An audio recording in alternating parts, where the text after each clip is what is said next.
I didn't mean to call her baby. The crystal champagne flute nearly slipped from my hand the second the word left my mouth. Around me, the entire ballroom seemed to freeze. Gilded chandeliers, designer gowns, men in $1,000 suits, all of it suspended in a single horrified breath. I was just temporary staff, a nobody in a rented vest, and I'd just used a pet name on Elena Varelli, the woman who could buy and sell half the people in this room before breakfast. But here's the thing nobody expected. She didn't fire me. She didn't even flinch. Instead, she looked straight at me with those dark, unreadable eyes and said 5 words that would rip my life wide open. Meet me before you leave. If you want to know how a single father working 3 jobs ends up tangled in the world of millionaires, stick around until the end. Hit that like button and drop a comment with your city so I can see how far this story travels. The mistake happened at 9:47 p.m. on a Thursday. I know because I checked my watch right after. The way you do when your brain's trying to find something solid to grab onto while everything else spins out of control. The Whitmore Hotel ballroom was packed with Seattle's elite, tech executives, real estate moguls, people whose net worth had more zeros than my daughter's math homework. I was there because Event Staff Pro had called me that morning, desperate to fill a last-minute opening. $50 an hour to carry trays and keep my mouth shut. I'd have done it for half that. My daughter Mia needed new shoes. The good kind. The ones that didn't fall apart after 2 months. That's the calculation you make when you're 32 and raising a 6-year-old alone. Every shift is measured in shoes, groceries, the heating bill. The event was some kind of networking mixer for a venture capital firm. I didn't understand half the conversations floating past me. Blockchain. Series B funding. Disruptive market positioning. The words sounded expensive and empty at the same time, like designer packaging with nothing inside. I'd been carrying champagne for 3 hours when I saw her. Elena Varelli stood near the floor-to-ceiling windows overlooking Elliott Bay, backlit by the city lights. She wore a black dress that probably cost more than my truck, her dark hair pulled back in a way that looked effortless but definitely wasn't. Everything about her screamed control, the way she held her glass, the slight tilt of her head as she listened to the balding man talking at her, the small, polite smile that never quite reached her eyes. I'd been briefed about her. Everyone working the event had been. That's Elena Varelli, Marcus, the crew supervisor, had said during the setup.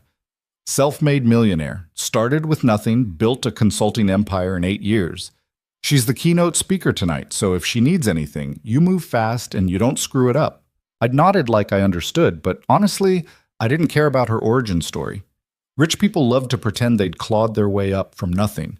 But nothing, for them, usually meant their parents only had one vacation home. Still, there was something different about the way she moved through that room. She didn't seek attention. She deflected it. When people approached her, she gave them exactly enough to feel acknowledged, then extracted herself with surgical precision. She looked tired in a way that had nothing to do with sleep. The balding man was still talking, his hand gestures getting bigger, his voice getting louder. I drifted closer with my tray, just in case she needed a refill as an excuse to escape. That's when it happened. She turned slightly, and her elbow caught the edge of her champagne glass. It tipped, spilling down the front of her dress in a thin golden stream. The balding man kept talking, oblivious. I moved without thinking, grabbed a napkin from my tray, stepped forward, reached out to blot the spill, and my mouth opened before my brain could stop it. Careful, baby. The words just came out. Soft, automatic, the way you'd talk to Mia when she knocked over her juice at breakfast. Not flirtatious, not presumptuous, just human. But the effect was immediate. Every conversation within 10 feet died. Heads turned. The balding man's mouth hung open mid-sentence. Elena's eyes locked onto mine, wide with something I couldn't read. Surprise, maybe, or the split second before anger arrives. I froze, napkin still extended like an idiot. My voice cracked. I'm sorry. I didn't mean... I was just... She blinked once. Twice. Then, impossibly, she took the napkin from my hand. Thank you, she said. Her voice was quieter than I expected. Controlled, but not cold. The moment stretched too long. I became aware of how close I was standing, how many people were watching, how thoroughly I'd just screwed up the easiest job in the world. Marcus was going to kill me. Event Staff Pro was going to blacklist me. I just lost $50 an hour because I couldn't keep my mouth shut around someone who could probably sue me for emotional distress. You're welcome, I managed, then backed away so fast I nearly collided with another server. I retreated to the service hallway, my heart hammering against my ribs. Set the tray down on a prep table and pressed my palms against my eyes. Stupid. So goddamn stupid. Mia's shoes floated through my mind, getting further out of reach with every second. Hey! Marcus appeared beside me, his face tight with barely controlled fury. What the hell was that? I screwed up. Yeah, you think? He kept his voice low, but the anger vibrated through every word. You don't touch the guest. You definitely don't talk to them like they're your girlfriend. Do you have any idea who that was? Elena Virelli. I know. Then you know she could have this entire event shut down with one phone call. She could get our company blacklisted from every venue in the city. Marcus ran a hand over his face. Pack up. You're done. I nodded. Didn't argue. There was nothing to say. I was halfway to the staff exit when I heard my name. Not my name. I was wearing a generic name tag that said staff, but someone was asking for me specifically. The server who'd been working the west side of the room jogged up, slightly out of breath. You Caleb Hayes? Yeah. Ms. Virelli wants to see you before you leave. The floor seemed to tilt. What? She asked for you by name, said to send you to the Cascade Room. It's the private lounge on the second floor. Marcus appeared behind me, his expression shifting from anger to confusion. She asked for him? By name, the server repeated. How does she even... I started, then remembered the sign-in sheet we'd all filled out that morning. She must have gotten the staff roster. Marcus grabbed my shoulder, his grip tight enough to hurt. I don't know what you did, but you fix it. You apologize, you grovel, you do whatever she wants. Got it? I nodded, my throat too dry to speak. The walk to the second floor felt like climbing toward a gallows. My mind spun through every possible scenario, each worse than the last. She was going to threaten legal action. She was going to demand I be fired, publicly, as an example. She was going to... The Cascade Room was smaller than I expected, decorated in shades of cream and gold, with a few leather chairs arranged around a gas fireplace. Empty except for Elena, who stood by the window with her back to the door. Ms. Virelli? My voice came out smaller than I intended. She turned. Up close, without the crowd and the noise, she looked different. Younger, somehow, despite the sharp angles of her face. There were fine lines at the corners of her eyes, the kind you get from squinting at screens or smiling less than you should. Caleb Hayes. She said it like she was testing the name. Single father, age 32, currently working 3 part-time jobs to make rent. She tilted her head slightly. Am I close? My stomach dropped. How do you... I make it my business to know who's in the room with me, especially when they call me baby in front of 100 witnesses. I'm sorry. I swear I didn't mean it like... It was just instinct. My daughter, she's 6, and I'm always... I stopped, realizing I was rambling. It won't happen again. No, Elena agreed. It won't. She crossed the room slowly, her heels clicking against the hardwood, stopped about 3 feet away, close enough that I could see the faint scar above her left eyebrow, the slight asymmetry in her face that somehow made her more striking. I'm not going to sue you if that's what you're worried about. Relief flooded through me, but it was quickly replaced by deeper confusion. Then why?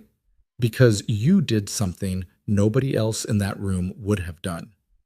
She studied me with an intensity that made my skin prickle. You treated me like a person. I blinked. What? The man I was talking to? He'd been explaining cryptocurrency to me for 20 minutes, never asked if I was interested, never noticed he was boring me to tears, never even registered when I spilled champagne on myself. She smiled, but there was no warmth in it. You noticed, you helped. You used a term of endearment that was completely inappropriate and somehow exactly what I needed to hear. I'm not following. Elena walked to one of the leather chairs and sat down, gesturing for me to take the one across from her.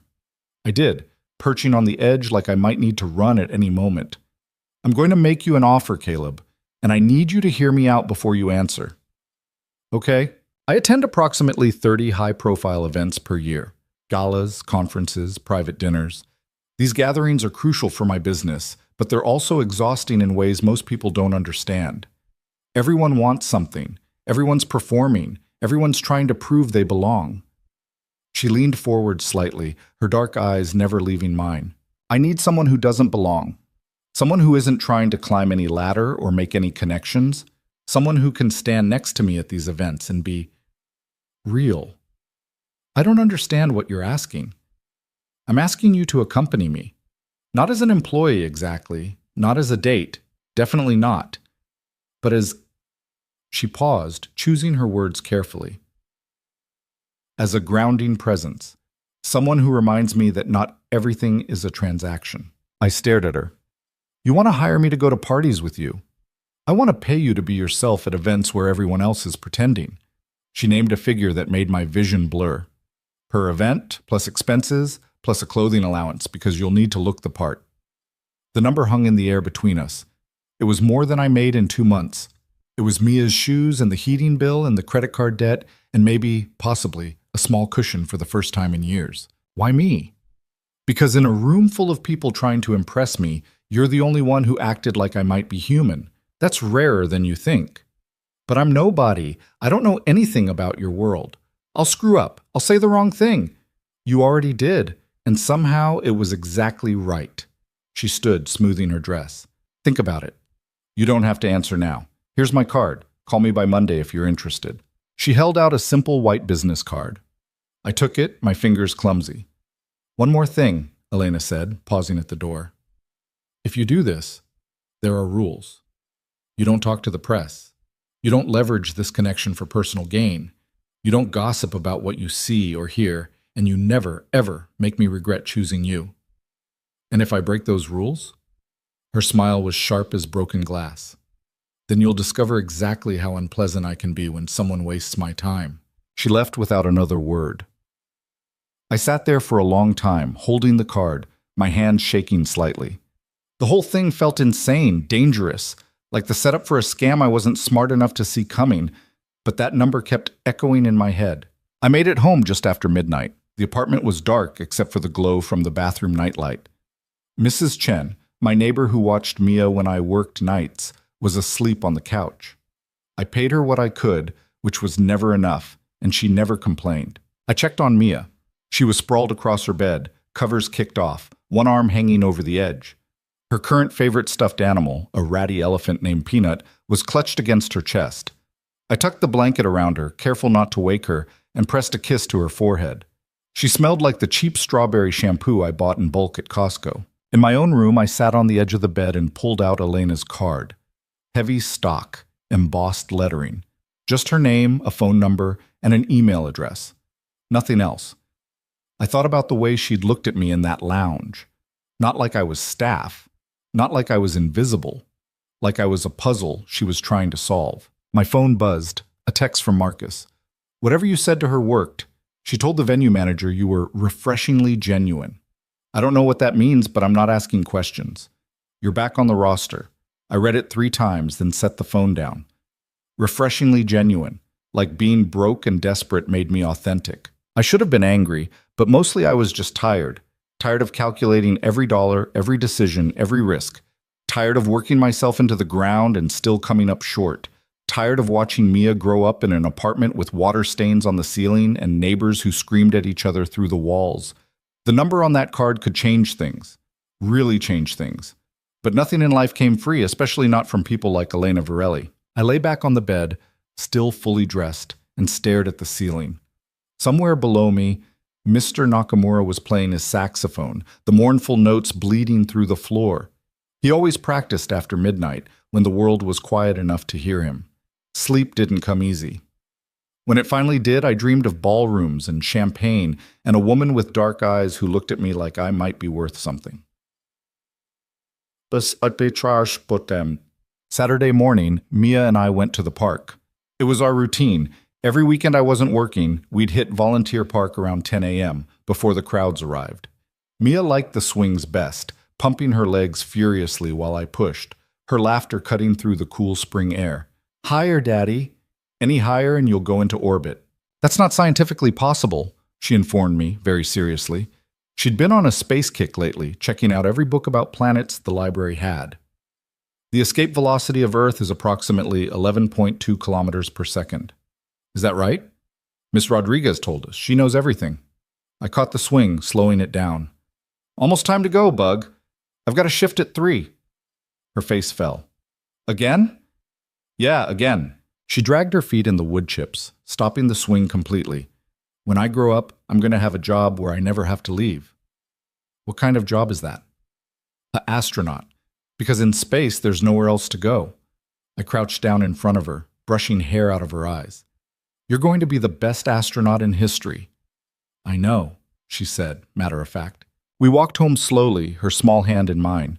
She chattered about her week, art class, a boy named Dylan who ate paste, the substitute teacher who didn't know you were supposed to line up by height. I made the appropriate sounds, laughed at the right moments, but part of my mind was elsewhere. On a white business card sitting on my nightstand. On a choice I hadn't made yet. That evening, I worked a shift at the warehouse. 4 hours of loading trucks, my back screaming, my hands numb inside cheap work gloves. The guy next to me, Travis, spent the whole time complaining about his ex-wife and child support payments. System's rigged, man, he said, hefting a box onto the dolly. They take half your paycheck and act like you're the bad guy for wanting to keep what you earned. I didn't respond. Travis took silence as agreement and kept going. My kid's mom, she don't even work. Just sits at home, spends my money on whatever, and I'm supposed to smile and say thank you? I thought about Mia's mom, Stephanie. She'd left when Mia was 14 months old, woken up one Tuesday, and decided motherhood wasn't for her. Signed away custody, signed away support obligations, signed away everything except a vague promise to stay in touch. She hadn't. 3 postcards in 5 years, all from different cities, none with return addresses. I'd been angry for a long time, then just tired. Now I mostly felt nothing when I thought about her, except a strange gratitude that she'd at least been honest about not wanting to stay. You got kids? Travis asked. 1 daughter. They with their mom? No, just me. Travis grunted. That's rough, man, but at least you don't got to deal with the courts. Yeah, I said, lifting another box. Lucky me. Sunday, I called Elena. I'd meant to wait until Monday like she'd said, but the weekend had dragged and I couldn't stop thinking about it. About the money. About what it could mean. About the possibility of giving Mia something better than water-stained ceilings and second-hand everything. She answered on the second ring. Elena Virelli. It's Caleb Hayes from Thursday night. I know. There was a smile in her voice. You're calling early. I've been thinking about your offer. And? I took a breath. I'll do it. Whatever this is, I'm in. Silence stretched between us, long enough that I wondered if I'd misread everything, if she'd already changed her mind. Good, she said finally. We'll start small. There's a gallery opening this Friday, 7 p.m. I'll send you the details and arrange for appropriate clothing. Do you own a decent watch? No. I'll take care of it. One more thing, Caleb. Yeah? This arrangement works because you're not trying to be someone else. The moment you start performing, pretending, trying to fit in, that's when it falls apart. Understand? I think so. Then I'll see you Friday. She hung up. I sat on my couch, phone still pressed to my ear, listening to dead air and wondering what the hell I'd just agreed to. Mrs. Chen knocked on the door around 2, bringing Mia back from a play date with her granddaughter. Mia burst in like a small tornado, already talking before she'd cleared the threshold. Sophie has a turtle, a real one. His name is Captain Pickles, and he eats lettuce and swims in a special tank, and Mrs. Chen says maybe we could get a turtle too if we had space, but we don't have space, do we, Daddy? Probably not, Bug. Her face fell, but only for a second. That's okay? Captain Pickles can be my friend when I visit. After Mrs. Chen left, Mia and I made dinner. Box mac and cheese with frozen peas stirred in, her favorite. We ate on the couch, watching nature documentaries, her feet tucked under her, narrating facts she'd already memorized. Did you know octopuses have 3 hearts? I did not know that. And they're really smart. They can open jars and escape from tanks and recognize people's faces. Smarter than me, probably. She giggled. Not smarter than me, though. No, I agreed, pulling her close. Definitely not smarter than you. Later, after she'd fallen asleep, I opened my laptop and Googled Elena Varelli. Pages and pages of results. Articles about her company, Varelli Consulting. Features in business magazines. A TED Talk about disrupting traditional corporate hierarchies. Interviews where she came across as sharp, confident, and completely in control. There were personal details too, buried deeper. She'd grown up in Chicago, South Side, daughter of a factory worker and a nurse. Put herself through community college, then state school, graduated with honors and a mountain of debt. Worked 80-hour weeks at a firm that underpaid her, saved every penny, and launched her own company at 23. 8 years later, she was a millionaire several times over. The photos showed someone who'd learned to wear wealth comfortably. Designer clothes, expensive haircuts, the kind of polish that looked effortless but required constant maintenance. But in the earlier pictures, the ones from 7 or 8 years ago, I could see something different. A hungry look. A determination that bordered on desperation. I recognized that look. Saw it in my own mirror some mornings. One article, from about 3 years back, mentioned a broken engagement to some tech executive. The piece was mostly professional. Launch announcements, merger talks, but there was one quote that stuck with me. "I don't do anything halfway," Elena had said. "That includes knowing when to walk away." I closed the laptop and sat in the dark. This was a bad idea. A rich woman hiring a broke single dad to stand next to her at fancy parties, for reasons that didn't fully add up. It had red flags written all over it. But red flags didn't pay for Mia's shoes. Red flags didn't fix the transmission on my truck, or replace the broken window in the bedroom, or cover the security deposit on a better apartment in a safer neighborhood. I thought about my dad, who'd worked construction until his back gave out, who'd spent my entire childhood warning me that people with money would use you up and throw you away. He'd been bitter about it, but he'd also been right about a lot of things. "Don't trust anyone who says they want to help you," he used to say. "They want something, always." So what did Elena want?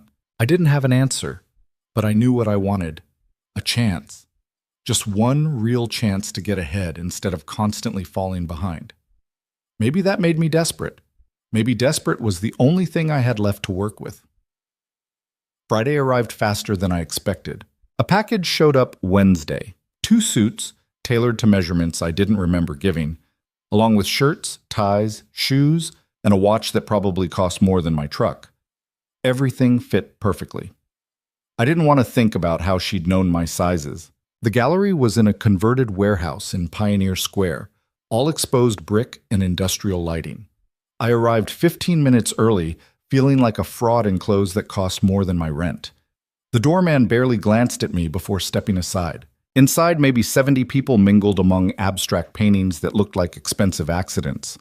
Waiters circulated with champagne and small plates of food I couldn't identify. Everyone looked comfortable, like they'd been born knowing how to hold a wine glass and make small talk about art they didn't understand. I spotted Elena near the back, talking to a thin man with wire-frame glasses. She wore deep green, her hair down this time, and when she saw me, something in her expression shifted. Softened, maybe, or relaxed. She excused herself and crossed to me. "You came. You paid for the clothes. Seemed rude not to." She smiled, a real one this time, not the polite mask from the hotel. "How do you feel?" "Like everyone can tell I don't belong here." Perfect. That's exactly the energy I need. Before I could ask what that meant, she linked her arm through mine and led me into the crowd. The next 2 hours were surreal. Elena introduced me to people whose names I immediately forgot, steered conversations with surgical precision, and somehow made me part of every interaction without requiring me to do much more than stand there and occasionally nod. When someone asked what I did, she answered before I could. "Caleb works in logistics," she said smoothly. "Keeps things running behind the scenes." It wasn't technically a lie. Loading trucks was logistics, in a way. Around 9, we ended up in a quieter corner away from the main crowd. Elena accepted a glass of champagne from a passing waiter, but didn't drink it. "You're good at this," I said. "At what?" "Managing people. Making them think they're important while you extract exactly what you need." She looked at me sharply, then laughed, surprised and genuine. "Is that what you think I'm doing?" "Isn't it?" "Yes, but most people don't notice." She studied the champagne glass, watching bubbles rise. "You're more observant than I expected." "I watch people. It's kind of all I've got. What do you see when you watch me? The question caught me off guard. I started to deflect, to say something safe, but she was looking at me with that same intensity from the hotel lounge, like my answer actually mattered. I see someone who's really good at being what people expect, I said slowly. But I don't know if you like it. Silence settled between us. Someone laughed too loud across the room. No, Elena said quietly. I don't. She didn't explain, didn't elaborate, just set down the untouched champagne and straightened her shoulders. Let's go. I've made the necessary appearances. Outside, the night air was cool and damp, threatening rain. Elena's driver pulled up in a black sedan. She paused before getting in. You did well tonight. I barely said anything. Exactly. She smiled slightly. Same time next week. There's a charity dinner. I'll send details. Okay. She hesitated, like she wanted to say something else, then seemed to think better of it. Good night, Caleb. Good night. I watched the sedan pull away, then walked to where I'd parked my truck 6 blocks over to avoid the valet situation. My phone buzzed. A notification from my bank. A deposit had cleared. The amount made my chest tight. She'd paid me. For standing next to her and watching people. I sat in the truck for a while, hands on the steering wheel, trying to process what had just happened. Trying to convince myself this was real and sustainable and not about to explode in my face. The rain started as I pulled onto the highway. Gentle at first, then harder, until the wipers could barely keep up. I drove home through the downpour, past the bright signs of businesses I couldn't afford, through neighborhoods that got progressively shabbier, until I reached my building with its broken security door and flickering hallway lights. Mrs. Chen met me at the door, Mia asleep in her arms. She fought bedtime, Mrs. Chen whispered. Wanted to wait up for you. I'm sorry I was late. It's okay. She's a good girl. I carried Mia to her room, tucked her in without waking her. Sat on the edge of her bed and watched her breathe, her face peaceful in sleep. Tomorrow she'd ask about my night, and I'd tell her some edited version of the truth. That I'd gone to an art show, that I'd met interesting people, that Daddy's new job was going okay. I wouldn't tell her about the deposit in my bank account, or the strange arrangement with a woman I barely knew, or the feeling that I'd stepped into a current I didn't fully understand. Not yet. For now, I just let her believe her dad was doing fine. Because maybe, for the first time in a long while, that was starting to be true. The second event came 6 days later. Caleb spent those 6 days trying to convince himself this was temporary. A lucky break that would last a few months before Elena got bored or found someone better suited to whatever strange game she was playing. He didn't let himself think past the next payment, the next deposit that would chip away at the mountain of debt he'd been climbing for years. Mia noticed the new clothes hanging in his closet. Why do you have fancy stuff now? She asked Tuesday morning, poking at the suit sleeve like it might bite her. New job requires it. What kind of job? He'd rehearsed this answer. I help someone at business events, make sure things run smoothly. Like an assistant? Something like that. She seemed satisfied with that, which was good because Caleb didn't have a better explanation. He barely understood it himself. The charity dinner was downtown at the Columbia Tower Club, 45th floor, with floor-to-ceiling windows overlooking the city. Elena had sent him the details Wednesday. Location, time, dress code, and a single line at the bottom of the email that said, "Just be yourself," which felt simultaneously reassuring and terrifying. Caleb arrived early again. Couldn't help it. Years of hourly work had trained punctuality into his bones. You showed up early or you didn't eat. The elevator ride up made his ears pop. Through the glass walls he watched Seattle shrink below him, the streets turning into neat grids, the people disappearing entirely. The club was older money than the gallery had been, quieter. The kind of place where wealth didn't announce itself because it didn't need to. Dark wood paneling, leather chairs, oil paintings of ships and mountains. About 50 people stood in clusters, their voices low and controlled. Elena stood near the bar, talking to a woman with silver hair and perfect posture. She wore navy blue tonight, simple and expensive, with diamond earrings that caught the light when she moved. When she saw Caleb, she excused herself and crossed to him. You're early. Bad habit. I don't think it is. She adjusted his tie slightly, a gesture that felt practiced. How are you feeling? Like I'm going to say something wrong and embarrass you. You won't. You seem really sure about that. Because you don't try to impress people. That's the whole point. She took his arm, the same easy motion from the gallery. Come on, there are some people you should meet. The next hour blurred. Elena introduced him to executives, entrepreneurs, philanthropists whose names he recognized from news articles. She wove him into conversations with the same surgical precision as before, always positioning him just close enough to seem involved without requiring much input. Most people barely registered him. A few asked polite questions. Where are you from? What do you do? And seemed to lose interest when his answers didn't include stock portfolios or startup valuations. Caleb didn't take it personally. He'd stopped expecting interest from people like this a long time ago. But then there was Marcus Trent. Caleb noticed him watching from across the room. Late 40s, expensive suit that somehow looked cheap on him, the kind of smile that never reached his eyes. He made his way over during a lull in conversation, champagne glass held like a weapon. Elena, he said, his voice too loud for the space. Always a pleasure. Marcus. Elena's tone was perfectly polite and completely cold.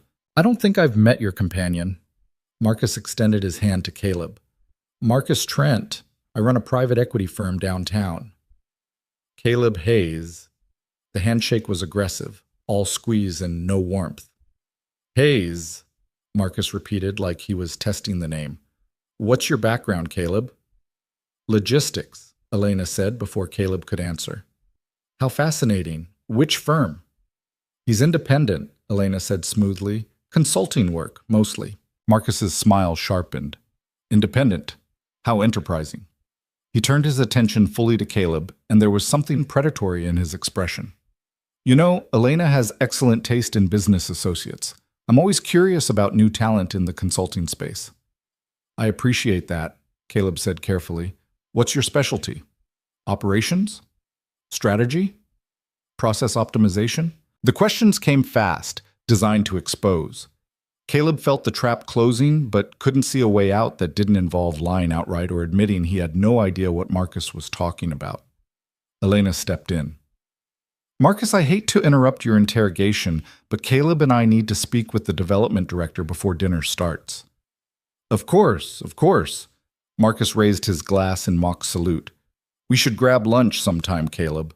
Compare notes on the consulting landscape. Sure, Caleb said, knowing it would never happen. Elena guided him away, her hand tight on his arm. She didn't speak until they reached the far side of the room, near the windows where the city lights sprawled out below them. That was Marcus being subtle, she said quietly. Which means he's suspicious. Of what? Of you. Of why you're here. She glanced back toward where Marcus was now talking to another group, his laughter carrying across the room. Marcus and I have history. Bad history. He thinks everyone operates the way he does. People are assets or obstacles, nothing in between. What kind of bad history? Elena hesitated, her jaw tight. He tried to poach half my staff 3 years ago, offered them double their salaries and promised them equity in ventures that didn't exist. When that failed, he started spreading rumors about my company's financial stability. Cost me 2 major contracts and about 6 months of cleanup. Why is he here tonight? Because his company donated $250,000 to the Children's Hospital. Money buys access, even when everyone knows where it came from. She turned away from the window, her expression settling back into professional neutrality. He's going to dig into your background. I need you to be prepared for that. What am I supposed to say? The truth, as much as you're comfortable with. Don't lie. He'll catch it. But you don't owe him your life story either. Dinner was called before Caleb could respond. They were seated at a table with 6 others, a tech CEO and his wife, a city councilwoman, and a married couple who owned a chain of boutique hotels. The conversation flowed around topics Caleb could barely follow. Zoning regulations, venture capital trends, the challenges of scaling sustainably. He stayed quiet, eating food he couldn't identify, and watching Elena work the table. She was incredible at it, asking the right questions, laughing at mediocre jokes, making everyone feel like the most interesting person in the room. But every so often, her eyes would flick to him, checking in, making sure he was still afloat. The hotel owner's wife, a woman named Patricia with kind eyes and graying hair, eventually turned to him. You've been very quiet, Caleb. Are you enjoying yourself? It's interesting, he said honestly. Different from what I'm used to. What are you used to? He thought about lying, defaulting to the consulting story, but Elena's words echoed in his head. The truth, as much as you're comfortable with. I'm a single dad, he said. Most of my time is spent making sure my daughter eats vegetables and finishes her homework. This is about as far from that reality as I can imagine. Patricia's expression softened. How old is your daughter? 6. That's a wonderful age. Mine are grown now, but I remember 6. All curiosity and questions and impossible energy. That's pretty accurate. What does she want to be when she grows up? An astronaut. She's very specific about it. Patricia laughed. Good for her. My youngest wanted to be a dinosaur at that age. We had to explain that wasn't technically a career path. The conversation shifted after that, became easier. Patricia asked about Mia's interests, shared stories about her own kids, and somehow made Caleb feel less like an imposter and more like someone who'd simply wandered into an unusual situation. When dinner ended and people started filtering toward the bar or gathering in small groups, Patricia touched his arm gently. You're good for her, you know. Caleb blinked. Sorry? She nodded toward Elena, who was talking to the councilwoman near the windows. Elena, I've known her for about 5 years since she started making waves in the business community. She's brilliant and driven and absolutely terrifying when she needs to be, but she's also lonely, even if she'd never admit it. We're not. I know what you're not, Patricia said gently. I'm just saying she seems more relaxed with you around. That's worth something. Before Caleb could figure out how to respond to that, Patricia excused herself to find her husband. Elena reappeared a few minutes later, looking tired in a way that had nothing to do with the hour. Ready to leave? If you are. They said their goodbyes, abbreviated versions, nothing elaborate, and headed for the elevator. The ride down was silent. Elena leaned against the brass railing, eyes closed, and for the first time since he'd met her, she looked vulnerable. Long night? Caleb asked. They're all long nights. She opened her eyes, studying the floor numbers as they descended. Did Marcus approach you again? No, but Patricia, the hotel owner's wife, she was nice. Patricia's one of the good ones. She built that business from a single bed and breakfast in Spokane. Worked every job herself before she started hiring.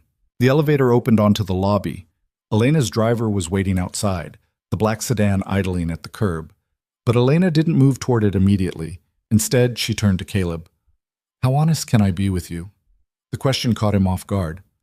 I don't know. How honest do you want to be? Tonight was a test. Marcus is going to dig, like I said. He's going to find out you're not a consultant, that you don't have an MBA from wherever, that you worked hourly jobs to make rent. She held his gaze. When that happens, he's going to use it to embarrass me, publicly, if he can. So why not fire me now? Get ahead of it. Because that's what he expects. And because I don't particularly care what Marcus Trent thinks of my choices. She paused. But I need to know if you can handle the scrutiny. If someone confronts you, questions your background, implies you don't belong, can you handle that without falling apart? Caleb thought about every job interview where he'd been rejected for not having a degree. Every parent-teacher conference where the other fathers were doctors and lawyers, and he was the guy who showed up in work boots because he'd come straight from a shift. Every time someone had looked at him like he was worth less because he earned less. Yeah, he said quietly. I can handle it. Elena studied him for a long moment, then nodded. Okay, good. She started toward the car, then stopped and turned back. Caleb? Yeah. Thank you for tonight. I didn't do anything. You were here. That's more than you think. She got in the car and it pulled away, leaving Caleb standing on the sidewalk in a suit that cost more than his security deposit, wondering what exactly he'd signed up for. The next morning, Mia woke him up by jumping on his bed. Daddy, you're late. It's already 8:30. He groaned, grabbing his phone from the nightstand. Saturday. No shifts scheduled. He'd actually been able to sleep in for once, and his 6-year-old was treating it like a crisis. Bug, it's the weekend. I know, but Mrs. Chen said we could help her plant flowers if we came early, and you promised we could go to the library, and Sophie invited me over after lunch and… Okay. He sat up, scrubbing a hand over his face. Give me 10 minutes. She bounced off the bed and raced to the kitchen, her footsteps thundering across the cheap linoleum. Caleb followed more slowly, his body stiff from too many consecutive days of physical work. The warehouse shifts had tapered off now that he had Elena's money coming in, but he hadn't quit entirely. Couldn't quite make himself rely on something that felt so unstable. Mia was already eating cereal at the table, milk dripping down her chin. "You're messy," he said. "You're slow." Fair point. They spent the morning helping Mrs. Chen plant marigolds in the narrow strip of dirt behind the building. Mia took the job very seriously, digging holes with intense concentration and patting the soil around each plant like she was tucking them into bed. Mrs. Chen gave her lemonade and cookies afterward, and Mia talked non-stop about Captain Pickles the turtle and how maybe they could get fish instead because fish didn't need as much space. "We'll see," Caleb said, which was parent code for probably not, but I don't want to argue right now. The library trip took most of the afternoon. Mia checked out 6 books, 4 about space, 1 about octopuses, and 1 picture book about a mouse who wanted to be an astronaut. She read him the mouse book on the bus ride home, doing different voices for each character. "That was really good," he said when she finished. "I know. Ms. Rodriguez says I'm a good reader." Ms. Rodriguez is right. That evening, after dropping Mia at Sophie's for a playdate, Caleb sat in his truck outside the apartment building and checked his phone. 3 missed calls from a number he didn't recognize. No voicemail. He was about to dismiss it when the phone rang again. Same number. "Hello? Caleb Hayes?" Male voice, professional, unfamiliar. "Yeah, who's this?" "My name is James Vickery.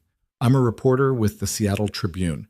I'm working on a story about Elena Varelli, and I was hoping I could ask you a few questions." Caleb's stomach dropped. "How did you get this number?" "Public records. You're listed as an independent contractor for her company. I'm just trying to verify some basic information. How long you've been working together, what your role entails, that sort of thing." "No comment." "Mr. Hayes, I'm not trying to cause problems. I'm just doing my job. If you could spare a few minutes—" I said no comment. Caleb hung up. His hands were shaking.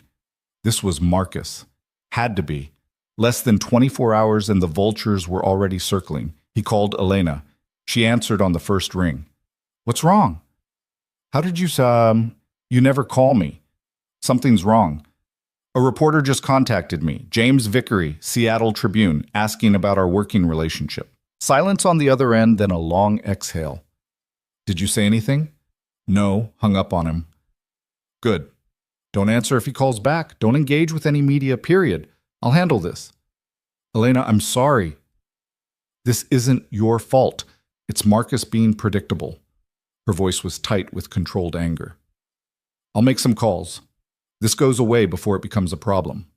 And if it doesn't?" Another pause. "Then we deal with it. Together." She hung up. Caleb sat in the truck, engine off, watching the sun drop behind the buildings across the street. The thing about climbing was that you could always fall. He'd known that.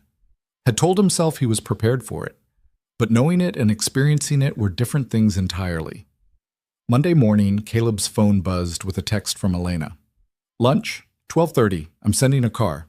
The car showed up at noon, a different sedan than her usual one, with a driver who didn't speak beyond confirming Caleb's name.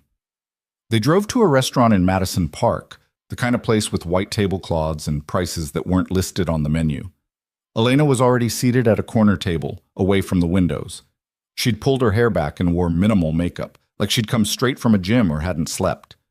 When Caleb sat down, she slid a folder across the table. "The Tribune killed the story." "How?" "I called the editor-in-chief.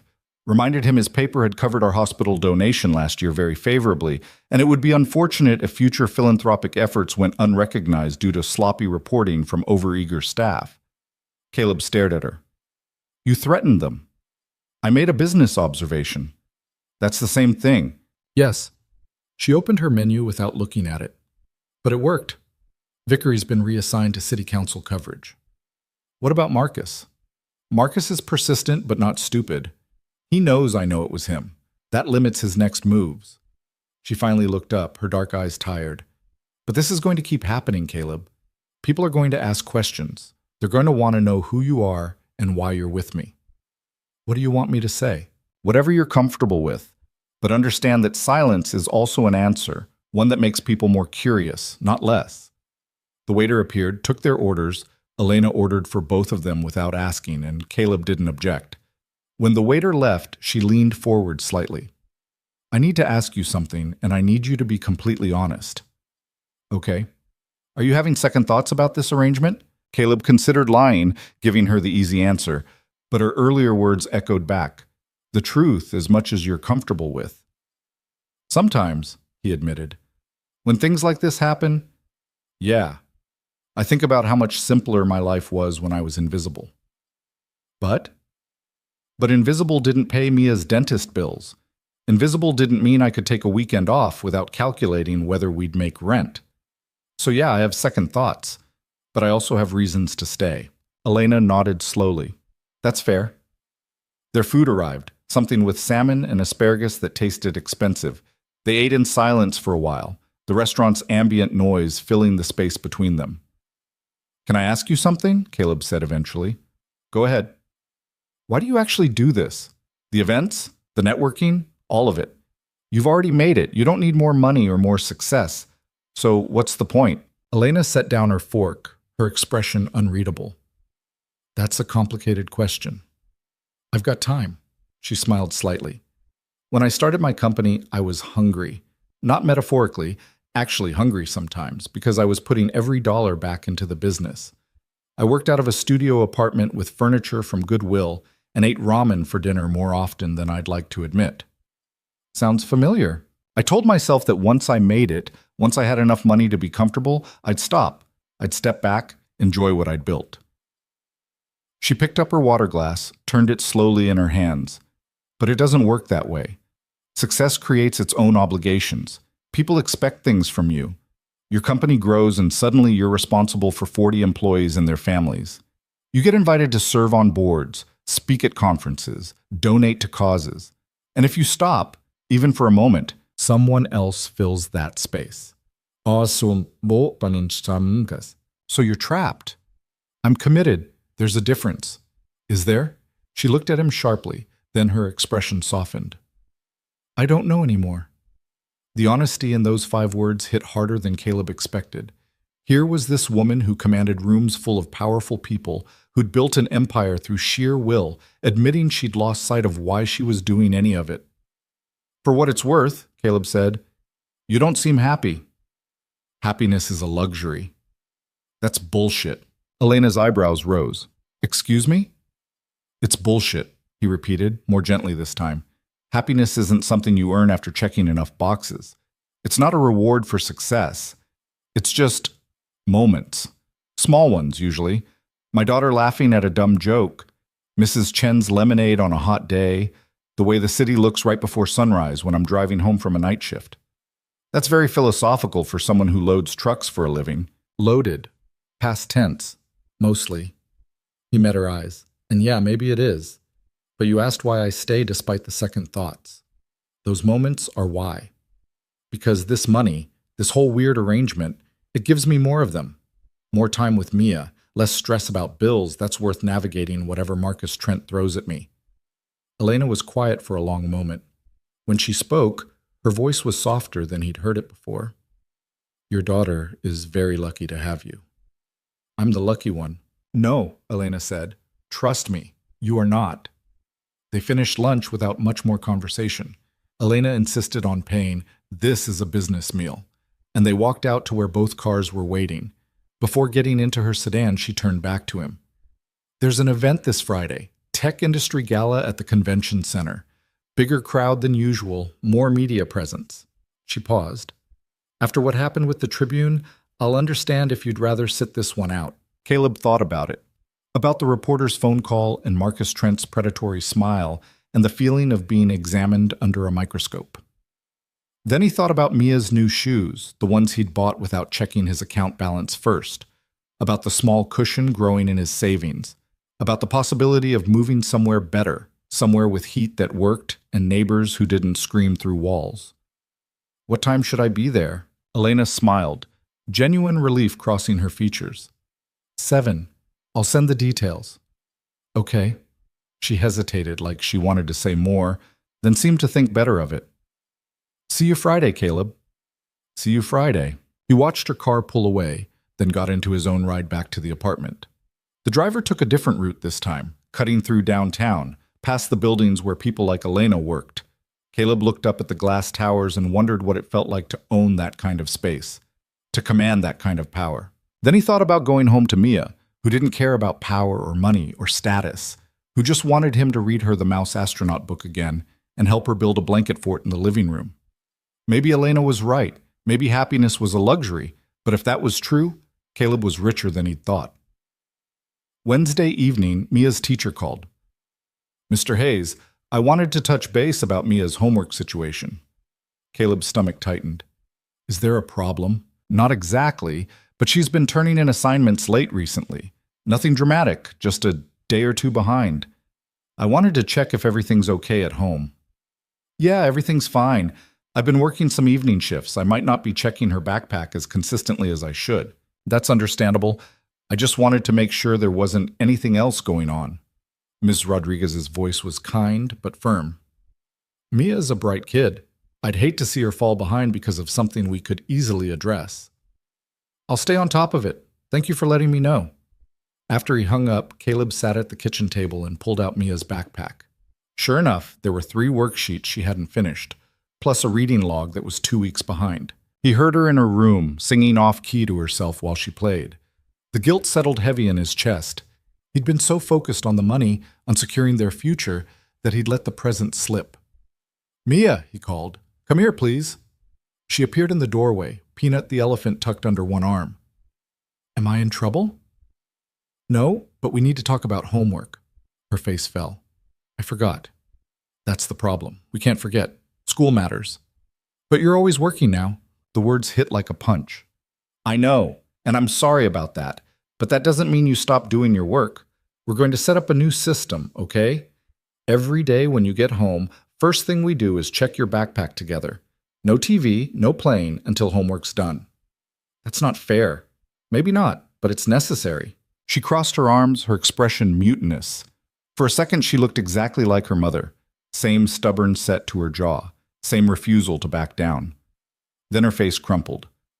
I miss you, she said quietly. You're always gone now. Caleb pulled her into a hug, and she buried her face against his shoulder. I know, Bug. I'm trying to make things better for us. Things were already good. Were they? When we couldn't afford to fix the heater last winter? When you needed new shoes and I had to wait until payday? I don't care about shoes. You will when yours have holes in them. She pulled back, looking up at him with eyes too serious for 6 years old. Promise you're not going away like Mom did. The question gutted him. I promise. I'm not going anywhere. You promise? I promise. She seemed satisfied with that. They spent the next hour working through her overdue assignments, Mia's pencil scratching across the paper while Caleb made dinner. By the time they finished, it was past her bedtime, but he let her stay up an extra half hour to read together. After she fell asleep, he sat in the living room with his laptop and stared at the email from Elena about Friday's event. Black tie. 500 guests. Major donors from every tech company in the region. The biggest stage yet. And Caleb still wasn't entirely sure what role he was supposed to be playing. Friday arrived with rain that wouldn't quit. Caleb stood in front of his bathroom mirror, struggling with the bow tie that had come with the tuxedo. His fingers kept fumbling the fabric, creating lopsided knots that looked worse each time he tried to fix them. Behind him, Mia sat on the toilet lid, swinging her legs and watching with the critical eye of someone who definitely knew he was failing. You're doing it wrong, she announced. Thanks for the observation. Mrs. Chen could probably help. She knows how to tie everything. Mrs. Chen is 73 years old. I'm not asking her to come fix my tie. Why not? You ask her to watch me all the time. Caleb gave up on the tie and turned around. That's different. How? Because watching you is important. This is just a piece of fabric. Mia tilted her head, considering. If it's just fabric, why are you so worried about it? 6 years old and she already argued like a lawyer. He had no idea where she got that from. Stephanie had been many things, but analytical wasn't one of them. Because sometimes things that don't matter still matter, he said, which made no sense even as the words left his mouth. Mia giggled. That's silly. Yeah, well, you're silly. He ended up watching a YouTube tutorial on his phone while Mia provided commentary. It took 4 more attempts before he got something that resembled the video. Close enough, anyway. The tux fit better than the suits had. Elena's assistant had apparently been taking notes about his measurements because everything was perfect. Tailored, expensive, the kind of clothing that made him look like someone he wasn't, or maybe someone he was becoming. He couldn't tell anymore. Mrs. Chen arrived at 6 to watch Mia. She took one look at Caleb and clapped her hands together. So handsome, like movie star. I look ridiculous. No, very handsome. Your daughter, she should see. Mia was already there, staring at him with wide eyes. Daddy, you look fancy. Too fancy? No, good fancy. She paused. Are you going to see the pretty lady again? Miss Varelli, yeah. Is she your girlfriend? No, Bug, she's my boss. Bosses don't make you dress fancy. This one does. Mia seemed skeptical but didn't push it. She hugged him tight before he left, making him promise to tell her about the food, because apparently that was the most interesting part of these events to a 6-year-old. The car came at 6:30. Different driver again. A woman this time, professional and quiet. The rain had eased to a drizzle, turning the city streets into mirrors of reflected light. Traffic was heavy downtown, everyone heading somewhere for the weekend. Caleb watched people through the tinted windows, couples holding hands, groups of friends laughing, a man selling umbrellas on a corner even though the rain had mostly stopped. Normal people, living normal lives. The convention center was lit up like something from a movie, red carpet stretching from the street to the entrance, cameras flashing despite the weather. Caleb's stomach tightened. Elena had mentioned media presence, but this was different. This was spectacle. The car pulled up to a side entrance instead of the main one. The driver turned around. Ms. Virelli requested you meet her inside. Through this door, take the hallway to the left, third door on the right. She's waiting there. Thank you. Inside, the hallway was quieter than he'd expected. Staff rushed past carrying clipboards and headsets, too busy to notice him. He found the third door and knocked. Come in. Elena stood in what looked like a small dressing room, her back to a full-length mirror. She wore black again, but this dress was different from the others, more dramatic, with a neckline that plunged and fabric that caught the light when she moved. Her hair was up, her makeup more pronounced than usual. She looked like someone from a magazine spread, untouchable and perfect. Then she turned and he saw her hands were shaking. Hey, he said. You okay? Fine. The word came out too fast. Just organizing my thoughts. You're nervous. I'm never nervous.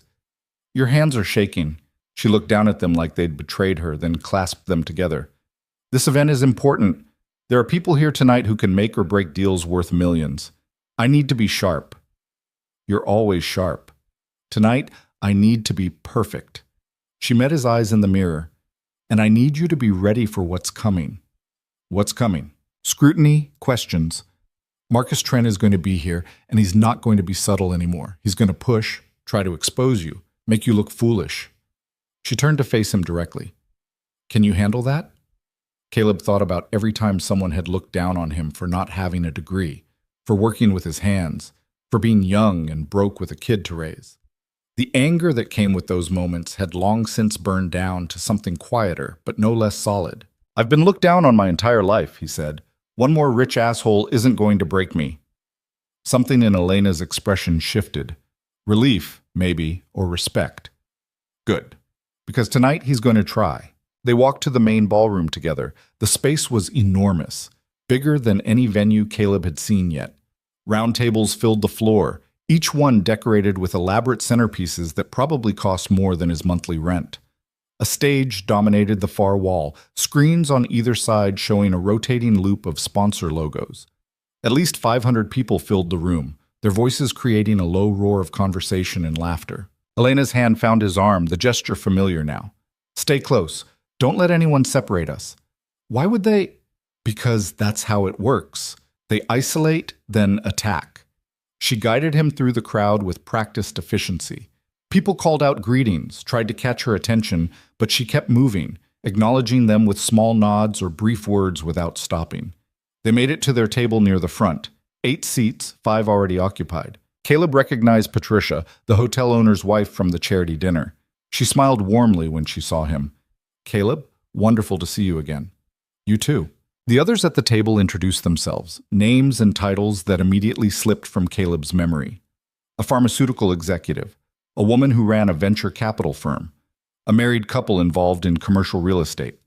They were polite enough, shaking his hand, but their eyes slid past him quickly, dismissing him as unimportant. Elena sat between Caleb and the pharmaceutical executive, and immediately the conversation shifted to business. Clinical trials, FDA approvals, market projections.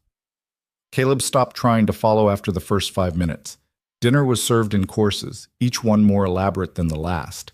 Caleb ate because food was food, but he couldn't identify half of what was on his plate. Some kind of fish with foam. Vegetables he'd never seen before. A dessert that looked like art and tasted like air. Patricia leaned over during the third course. Not what you're used to, I imagine. Is it that obvious? Only to someone paying attention. She smiled. Don't worry. Half the people here are pretending to know what they're eating, too. That's oddly comforting. That's the secret of events like this. Everyone's performing. The only difference is some people are better actors than others. After dinner, speeches started. The CEO of the hosting company thanked everyone for coming, talked about innovation and disruption and the future of technology. Other speakers followed, a mayor, a state representative, someone from a foundation Caleb had never heard of. The words blurred together, important sounding, but ultimately empty. Then Elena's name was called. She stood smoothly, squeezed Caleb's hand once under the table where no one could see, and walked to the stage. The room quieted. When she reached the microphone, she paused, looking out over the crowd with that same controlled intensity he'd seen in every interaction. Thank you for having me tonight, she began. Her voice carried easily, confident, and clear. I'm going to keep this brief because I know you're all eager to get to the bar. Polite laughter rippled through the room. 8 years ago, I started Virelli Consulting in a studio apartment with furniture from Goodwill and a business plan written on the back of takeout napkins. I had no connections, no family money, and no safety net. What I did have was a belief that the way we approach business strategy was fundamentally broken. She talked about building her company, about the failures and the small victories, about learning to trust her instincts even when everyone told her she was wrong. Caleb had heard parts of this story before, but hearing her tell it to a room full of powerful people was different. There was vulnerability in it, carefully measured but real. The thing about building something from nothing, Elena said, is that you never forget what nothing feels like. You never forget the fear of failure, the weight of uncertainty, the nights when you wonder if you've made a terrible mistake. She paused, her eyes scanning the room. But you also never forget why you started. For me, it was simple. I wanted to prove that you don't need permission to succeed. You just need courage, clarity, and the willingness to bet on yourself. The room erupted in applause when she finished. Elena returned to the table, her expression neutral, but her shoulders slightly relaxed. That was good, Caleb said quietly. It was adequate. It was better than adequate, and you know it. She almost smiled. Almost. The speeches ended and the crowd dispersed, some heading to the bar, others clustering in groups to continue conversations. Elena was immediately surrounded by people wanting to congratulate her, ask questions, pitch ideas. Caleb stayed close, as instructed, watching the dance of networking and influence play out in real time. That's when Marcus Trent appeared. He emerged from the crowd like a shark cutting through water, his smile wide and predatory. Tonight he wore a tuxedo that was just slightly too shiny, too expensive in a way that broadcast rather than whispered. Elena, magnificent speech, truly inspiring. Marcus, Elena's voice could have frozen water. I don't believe I've had the pleasure of a proper introduction to your companion. He turned to Caleb, extending his hand. Marcus Trent. I don't think we've been formally introduced beyond our brief chat at the hospital event. Caleb shook his hand, keeping his grip firm but not aggressive. Caleb Hayes. Of course, the logistics consultant. Marcus's smile sharpened. You know, I've been asking around about you. Funny thing, nobody seems to know which firm you work for. I'm independent. So I've heard. What's your specialty exactly? Supply chain, distribution networks? Elena stepped in. Marcus, this isn't the time. I'm just curious. You understand curiosity, Elena. You built a career on it. He kept his attention fixed on Caleb. It's fascinating, really. Here you are at one of the biggest events of the year, accompanying one of the most successful consultants in the region, and yet nobody's heard of you. It's almost like you appeared out of nowhere. Maybe I'm just not very memorable, Caleb said evenly. Oh, I doubt that. In fact, I'd say you're extremely memorable. Single father, 3 part-time jobs, living in an apartment in North Seattle that rents for about $1,200 a month. Am I close? The words landed like punches. Around them, conversations had started to quiet, people sensing drama. Elena's voice was ice. That's enough. I'm just stating facts. Public information, really. Nothing secret about where someone lives or how they make a living. Marcus turned back to Caleb. The question is, what's a man in your position doing at an event like this? What exactly is your arrangement with Miss Varelli? Caleb felt the room's attention shift fully to him. Cameras from the media section at the back were turning their way. This was the trap Elena had warned about, sprung in the most public way possible. He could deflect, make an excuse, let Elena handle it, or he could do what she'd hired him for in the first place. Be honest. You're right, Caleb said, his voice steady. I'm not a consultant. I don't have an MBA or a corner office or connections in this world. I load trucks, I work warehouse shifts, I do whatever it takes to support my daughter. Marcus's smile widened. So you admit, I admit that Ms. Varelli saw something in me that maybe you can't see, that she values perspective over pedigree, that she's smart enough to know credentials don't make someone worth listening to. Caleb held Marcus's gaze. And yeah, I'm out of my depth here, but at least I'm honest about it. How many people in this room can say the same? The silence that followed was absolute. Marcus's smile had frozen, uncertainty flickering in his eyes. He'd expected Caleb to crumble, to get defensive or embarrassed. Instead, Caleb had flipped the script, made honesty a weapon instead of a weakness. Elena's hand found Caleb's elbow, her touch light but grounding. If you'll excuse us, Marcus, we have other people to speak with. She guided Caleb away before Marcus could respond. They didn't stop until they reached the far side of the room, near the windows overlooking the city. That was either incredibly stupid or incredibly brave, Elena said quietly. I haven't decided which. Probably both. He's going to use that, twist it, weaponize it, turn it into something ugly. Let him. I told the truth. That's all I've got. Elena studied him for a long moment, her dark eyes unreadable. Then she did something unexpected. She laughed. Not the polite professional laugh she used in crowds, but something genuine and unguarded. What? Caleb asked. You just did in 30 seconds what I've been trying to do for 8 years. What's that? Made Marcus Trent look small without saying a word against him. Before Caleb could respond, Patricia appeared beside them, her expression delighted. That was magnificent, she said. The look on Marcus's face, I wish I'd taken a picture. He's not going to let this go, Elena said. Of course not. Men like Marcus never do. But you made your point, and you made it publicly. Patricia turned to Caleb. You have more courage than most people in this room, myself included. I don't know about that. I do. Trust me on this one. The rest of the evening passed in a blur. People approached Caleb now, curious rather than dismissive. Some asked genuine questions about his work, his life, his daughter.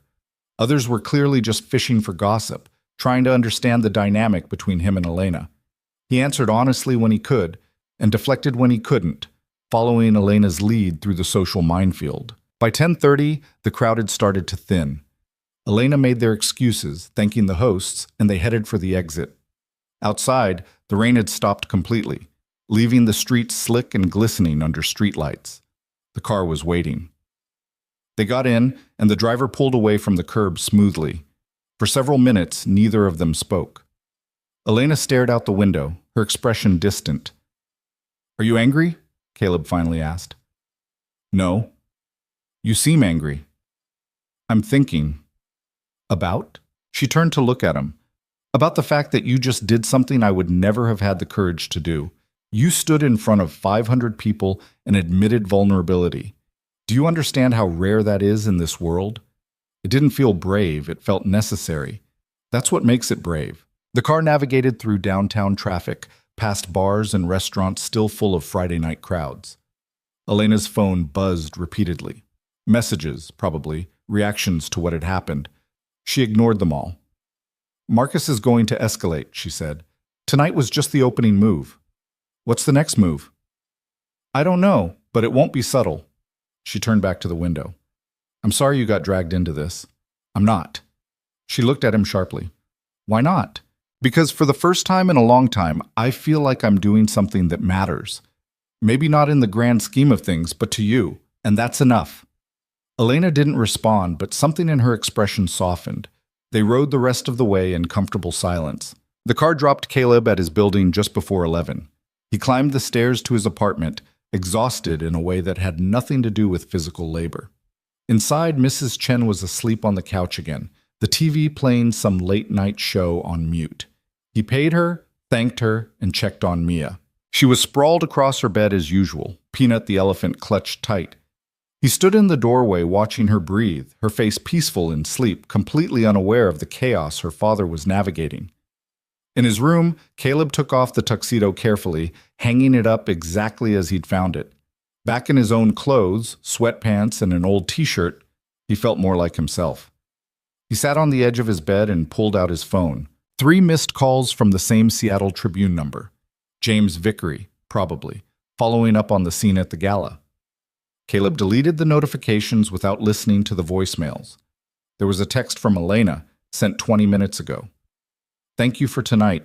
You were exactly what I needed. He read it twice, then typed back. Anytime. 3 dots appeared, disappeared, appeared again. Finally. Get some rest. We'll talk tomorrow. Caleb set the phone down and lay back on the bed. His body ached from tension he'd been holding all night. But underneath the exhaustion was something else. Something he hadn't felt in years. Pride, maybe. Or purpose. The feeling that he'd stood up for something and it had mattered. Sleep came easier than expected, dreamless and deep. Saturday morning, Mia woke him up early again, but this time he didn't mind. They made pancakes together, her standing on a chair to help stir the batter, getting flour everywhere and not caring. While they ate, she told him about her playdate with Sophie, about Captain Pickles the turtle, about the new book Miss Rodriguez was reading in class. Did you have fun at your fancy party? She asked between bites. It was interesting. Did you eat good food? I ate weird food. Weird how? Like food that looked like art. There was foam on top of fish. Mia made a face. That sounds gross. Kinda was. Can we go to the park today? Yeah, Bug, we can go to the park. They spent the afternoon at Volunteer Park again, Mia on the swings while Caleb pushed. The weather had cleared, leaving behind perfect spring sunshine and a breeze that smelled like rain and fresh-cut grass. Other families were there, couples with strollers, older kids playing soccer, a birthday party clustered around the picnic tables. Caleb watched them all, wondering about their lives. Whether they had enough money, whether they worried about rent and bills and the future, whether they felt like they were doing enough for their kids. Probably. Everyone worried. That was the human condition, constant anxiety that you weren't measuring up, that you should be doing more, better, different. Daddy, look! Mia had started pumping her legs herself, gaining height without his help. I'm doing it! I see you, Bug. You're doing great. She grinned, her hair flying behind her, completely present in the moment. No worries about money or social status or whether she belonged. Just joy, pure and uncomplicated. Caleb wanted that for her, wanted her to keep that innocence as long as possible. That's what all of this was for, the arrangement with Elena, the uncomfortable events, the scrutiny and judgment. If it meant Mia could stay a kid without worrying about adult problems, it was worth it. His phone buzzed, a text from a number he didn't recognize. This is Patricia Keene from the hotel company. I got your number from Elena. Hope that's okay. I wanted to reach out about something that might interest you. Before he could respond, another message came through. My company is expanding our community outreach program. We're looking for people with real-world experience to help develop job training initiatives. Your perspective would be valuable. Interested in grabbing coffee to discuss? Caleb stared at the messages, reading them 3 times to make sure he understood correctly. Patricia Keene, who owned a chain of boutique hotels, was asking him, a guy who loaded trucks and worked warehouse shifts, to consult on a program because of what he'd said last night, because he'd been honest about his background instead of hiding it. He typed back, "Coffee sounds good." When works for you? The response came quickly. Tuesday afternoon? There's a place in Fremont, Milstead in Cumbria, 2 p.m. I'll be there. He pocketed his phone and looked back at Mia, still swinging, still smiling. Maybe this whole thing was going to work out after all. Maybe honesty wasn't just the right thing. Maybe it was the smart thing, too. Sunday passed quietly. Caleb caught up on laundry, helped Mia with homework they'd been neglecting, and made a proper dinner for once, spaghetti with sauce from a jar. But it was hot, and there was garlic bread, and that felt like success. Elena called that evening after Mia had gone to bed. Have you seen the news? No, should I have? Marcus gave an interview to a tech blog. About you. About us. Caleb's stomach sank. What did he say? That I'm exploiting you. That the arrangement is inappropriate and reflects poorly on my judgment. That someone in your position can't possibly consent to this kind of relationship because of the power imbalance. He's twisting everything. Of course he is. That's what he does. Elena's voice was tight with controlled anger. But he's also not entirely wrong. What? There is a power imbalance, Caleb. I have money and connections and influence. You have a 6-year-old daughter and bills you can barely pay. I should have thought more carefully about what I was asking you to do. You gave me a choice. Did I? Or did I give you an offer you couldn't refuse because you were desperate? Caleb sat down on his couch, the phone pressed against his ear. Outside, he could hear Mr. Nakamura playing his saxophone, the mournful notes bleeding through the floor. What are you saying? He asked quietly. I'm saying maybe Marcus is right. Maybe this was a mistake. Is that what you think? Silence stretched between them. When Elena finally spoke, her voice was smaller than he'd ever heard it. I don't know what I think anymore. I just know that I don't want to hurt you, and I'm afraid that's exactly what I'm doing. You're not hurting me. You gave me an opportunity. An opportunity that's now making you a target, that's putting your name in blogs and making you defend yourself to strangers.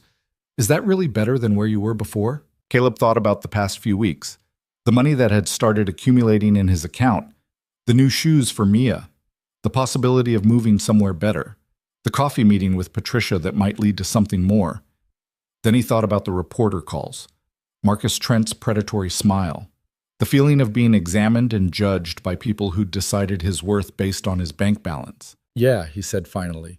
It is better because at least now I have options. Before, I just had survival. That's not enough reason to stay. It's my reason, and it's enough for me. Another long pause.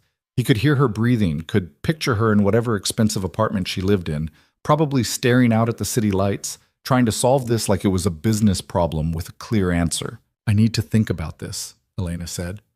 About whether we continue or if I should end the arrangement before things get worse. That's your call. Caleb, no, I mean it. This is your world, your reputation, your decision. I'm just along for the ride. If you want out, I understand. You'd be okay with that, would he? Caleb looked around his apartment. The water-stained ceiling, the cheap furniture, the reality he'd been trying to climb out of. Going back to that felt like failure, but staying in something that made Elena uncomfortable felt worse. I'd survive, he said. I always do. Elena was quiet for so long he thought she'd hung up. Then, let me think about it. I'll call you in a few days. Okay? And Caleb, whatever I decide, this wasn't a mistake. You weren't a mistake. The line went dead. Caleb sat there holding the phone, staring at nothing. Mr. Nakamura's saxophone had stopped, leaving behind only silence and the distant sound of traffic. He thought about texting Elena back, saying something to convince her to keep going. But what could he say that wouldn't sound desperate? What argument could he make that wouldn't prove her point about power imbalances and exploitation? Instead, he got up and checked on Mia one more time. She was fine, of course, sleeping peacefully, dreaming whatever 6-year-olds dreamed about. Astronauts and turtles and blanket forts. In his own bed, sleep was harder to find. He kept replaying the conversation, analyzing every word, wondering if he should have said something different. But eventually exhaustion won and he drifted off. His last thought, a simple hope that morning, would bring clarity. Neither of them seemed to have tonight. Monday morning started with a call from Event Staff Pro. Caleb, it's Marcus. Not Marcus Trent, his supervisor from the first event. I need you for a shift tonight. Cocktail reception, Capitol Hill, 6 to 10. I can't tonight. I've got something with my daughter. It pays 70 an hour, overtime after 8. Caleb did the math. 70 times 4 was 280, plus whatever overtime worked out to. That was good money for a Monday night. But Mia had asked him to help with her science project, the one that was due Wednesday. He'd promised. I really can't, he said. Your call. Just letting you know we've got work if you want it. After he hung up, Caleb sat at the kitchen table with his coffee, staring at his phone. A month ago, he would have taken that shift without thinking twice. Would have asked Mrs. Chen to watch Mia. Would have worked the 4 hours and pocketed the money and dealt with the guilt later. Now he could afford to say no. That realization hit harder than expected. The arrangement with Elena, however temporary it might be, had already changed things. Given him breathing room he hadn't had in years. If she ended it, if Marcus's pressure campaign worked, he'd go back to scrambling for every shift, every dollar, every opportunity to keep his head above water. The thought of that was exhausting. Tuesday afternoon, Caleb met Patricia at the coffee shop in Fremont. The place was small and crowded, filled with people working on laptops and having quiet conversations. Patricia was already there when he arrived, seated at a corner table with 2 cups of coffee waiting. I ordered for you, she said. Hope you don't mind. Black, right? How did you... I pay attention, she smiled. Sit. He sat. The coffee was good, strong, and hot. Thank you for meeting with me, Patricia said. I know this must seem odd. Everything about the last month has seemed odd. She laughed. Fair point. Let me get straight to it. I meant what I said about our job training program. We're serious about expanding it, and we need people who understand what it's actually like to be on the other side. Looking for work, struggling to make ends meet, trying to balance everything while also trying to get ahead. I definitely understand that. I know you do. That's why I want to hire you as a consultant. Caleb blinked. What? Part-time, flexible hours. Help us design curriculum, vet training approaches, maybe even mentor some participants once we get the program running. She named a rate that made his coffee go down wrong. Interested? Why would you pay me that much? Because expertise is valuable, regardless of where it comes from. You've lived experiences that most consultants only theorize about. That's worth paying for. I don't have any credentials. You have life. That's better. Patricia leaned forward. Look, I'm not doing this as charity. I genuinely believe you can help us build something meaningful. But I'm also doing it because I saw what happened Friday night. I saw Marcus try to tear you down, and I saw you refuse to be diminished. That takes character, and character is in short supply in our world. Caleb sat back, his mind racing. This was real. An actual consulting position, not the fake story Elena had been using as cover. A chance to do work that mattered, work that used the life he'd lived instead of treating it like something to overcome. I'm interested, he said carefully. But I need to be honest with you about something. Go ahead. I don't know how long my arrangement with Elena is going to last. Things are complicated right now, and she might end it. If that happens, I lose the network, the access, all of it. I don't want you hiring me because you think I come with connections I might not have next week. Patricia smiled. I'm hiring you because you know what it's like to work 3 jobs and still worry about making rent. Elena's network has nothing to do with it. If your arrangement ends, this offer still stands. Okay. Then, yes, I'm very interested. Excellent. I'll have my assistant send over a contract. We can start small, a few hours a week, see how it goes, build from there. They talked for another half hour about specifics, about what the program might look like, about Caleb's experiences and insights. By the time he left the coffee shop, his head was spinning. This was happening, really happening. A legitimate way forward that didn't depend on standing next to Elena at events or navigating Marcus Trent's attacks. He texted Elena as soon as he got to his truck. Patricia Keene just offered me a consulting job, a real one. The response came fast. That's wonderful. You deserve it. I wanted you to know, in case it changes your decision about us. 3 dots appeared, disappeared, appeared again. Finally, can we meet? Tonight, if you're free? Caleb thought about Mia's science project, the promise he'd made. But this felt important, worth figuring out. I can do 8:30, after my daughter's in bed. I'll send a car. The car arrived at 8:40, 10 minutes late because Mia's science project had run over. She'd wanted to add more labels to her poster board about the solar system, insisting that Neptune needed better facts because everyone always forgot about Neptune. Caleb had helped her print out additional information from the library website, while Mrs. Chen made hot chocolate and pretended not to notice how distracted he was. Elena had texted an address instead of naming a restaurant. When the driver pulled up outside a sleek glass building in Belltown, Caleb's confusion must have shown. "Ms. Varelli's residence," the driver said. "Penthouse level. The concierge will direct you." The lobby was all marble and modern furniture, the kind of space designed to make people feel small. A young man in a sharp suit greeted Caleb with professional courtesy that didn't quite hide his assessment. Rich people paid people to judge visitors before they ever made it upstairs. "Mr. Hayes, Ms. Varelli is expecting you. Elevator on the right, penthouse access code is 8742. The elevator was glass-walled, offering views of the city as it climbed. Caleb watched Seattle spread out below him, the Space Needle lit up against the dark sky, Elliott Bay glittering with reflected lights, the highway systems like glowing arteries. Up here, everything looked ordered and manageable. Down there, people were living messy, complicated lives. The view didn't show the struggle, just the lights. The elevator opened directly into Elena's apartment, not a hallway or a landing, just straight into her space. The contrast with his own building's dingy corridors was almost funny. She was standing by the floor-to-ceiling windows silhouetted against the city lights.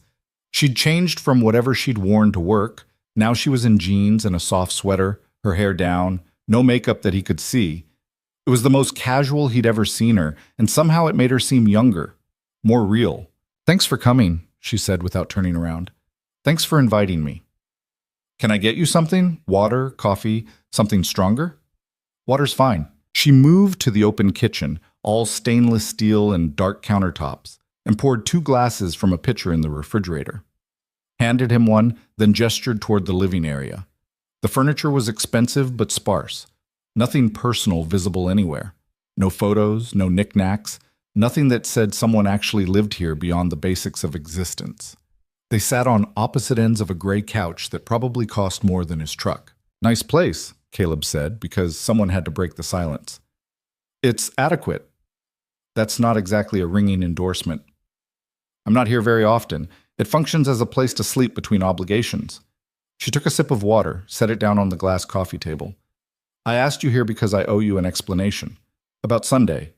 About what I said." "You don't owe me anything." "Yes, I do. I created this situation. I pulled you into my world, and now I'm second-guessing whether I had any right to do that." She finally looked at him. "Patricia offering you that job changes things. It means you have options now that don't involve me. Is that what this is about? You want out and you need me to have a soft landing first?" "No. Maybe. I don't know." She ran a hand through her hair, frustration evident in the gesture. "Do you know what it's like to spend 8 years building something and then wake up one day and realize you're not sure why you're still doing it?" "Can't say I do. Everything I've worked for, the company, the reputation, the success, it all requires constant maintenance, constant performance. And somewhere along the way, I forgot that I'm allowed to want things that don't serve the brand." She stood, paced to the window. "You make me want things I've convinced myself I don't need." Caleb stayed quiet, letting her work through whatever she was trying to say. "When I started this arrangement," Elena continued, "I told myself it was practical. I needed someone grounded, someone who'd keep me honest, someone who didn't want anything from me. But that's not what happened. What happened is I started looking forward to seeing you, started caring what you thought, started feeling less alone when you were around. Is that a bad thing?" "It's a complicated thing." She turned to face him. "Because I'm your employer. Because there's a power dynamic that makes any personal feelings inappropriate. Because Marcus Trent is absolutely right that I put you in an impossible position." "You keep saying that, but you're not actually asking me how I feel about any of this." Elena blinked. "What? You're making all these decisions about what's appropriate and what's ethical and what I can or can't handle. But you haven't once asked me what I want. Because what you want might be influenced by what you need.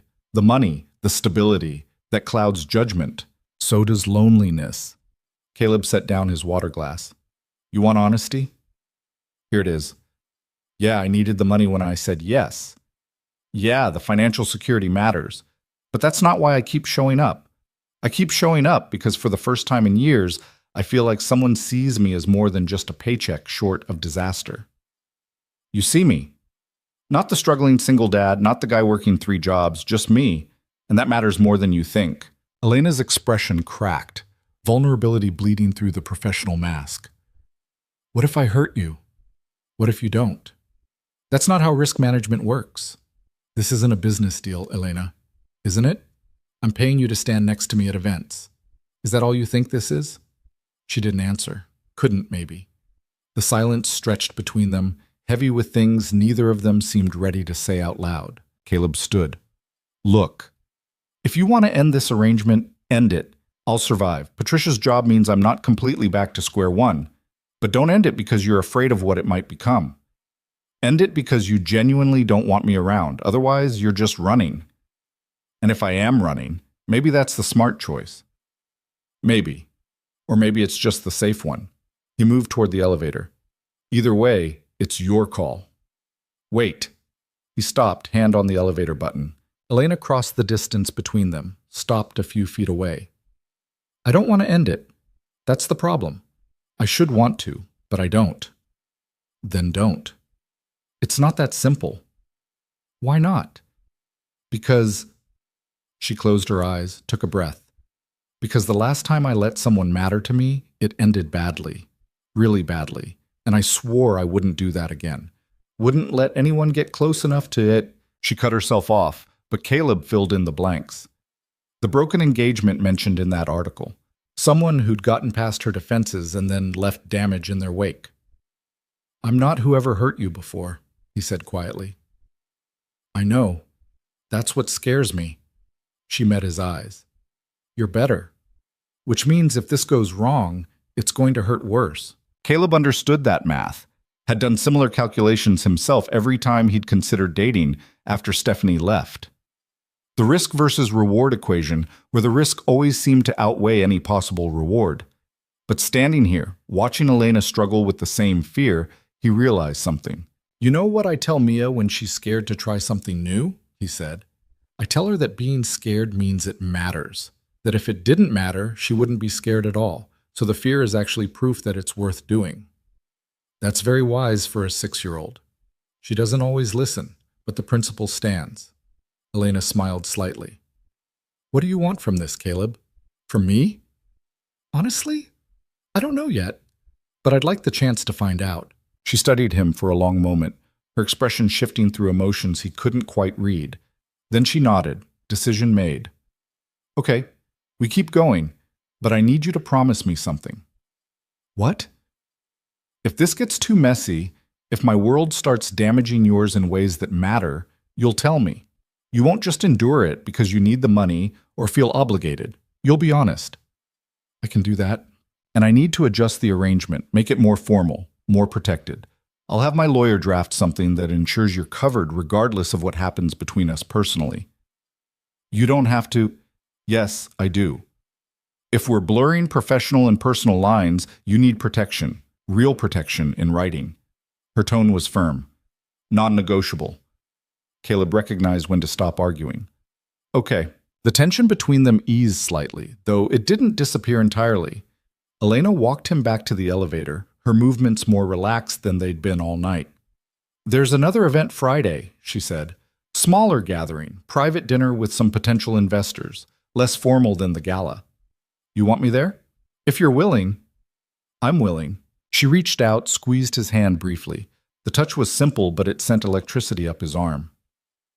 Thank you for being patient with me while I figure this out.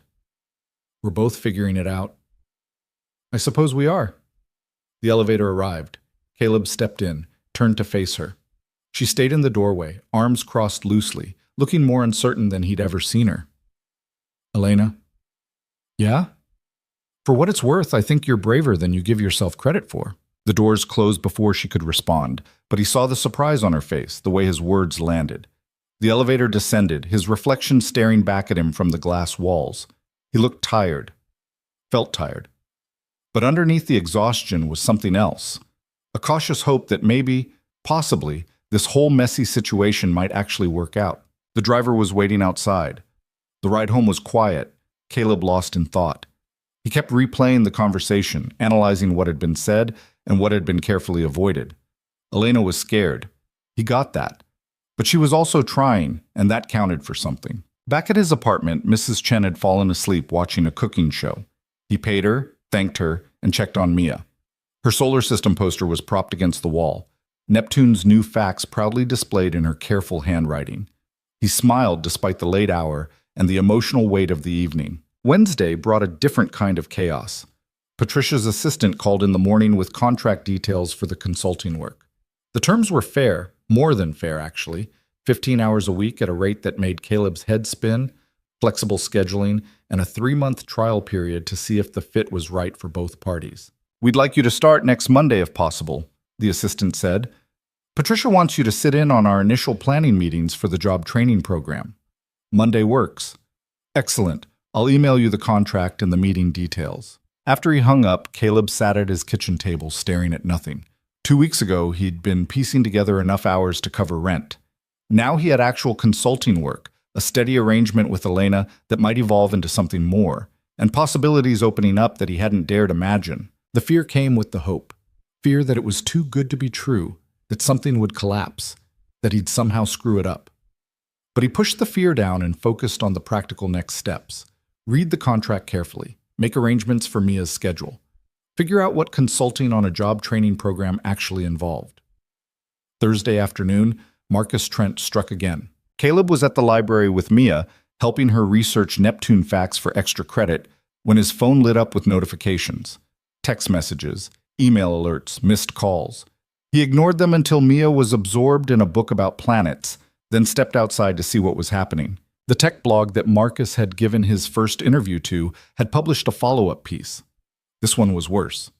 It included photos of Caleb's apartment building, his truck, even a grainy shot of him picking Mia up from school. The article was framed as investigative journalism, exposing the real story behind Elena Varelli's mysterious companion. But it was character assassination dressed up as concern. The piece painted Caleb as an opportunist taking advantage of a successful woman. It questioned his motives, his background, his fitness as a parent. It implied things without stating them outright, letting readers draw their own ugly conclusions. And it quoted anonymous sources from Elena's industry who questioned her judgment and professionalism. Caleb's hand shook as he read it. This wasn't just about him anymore.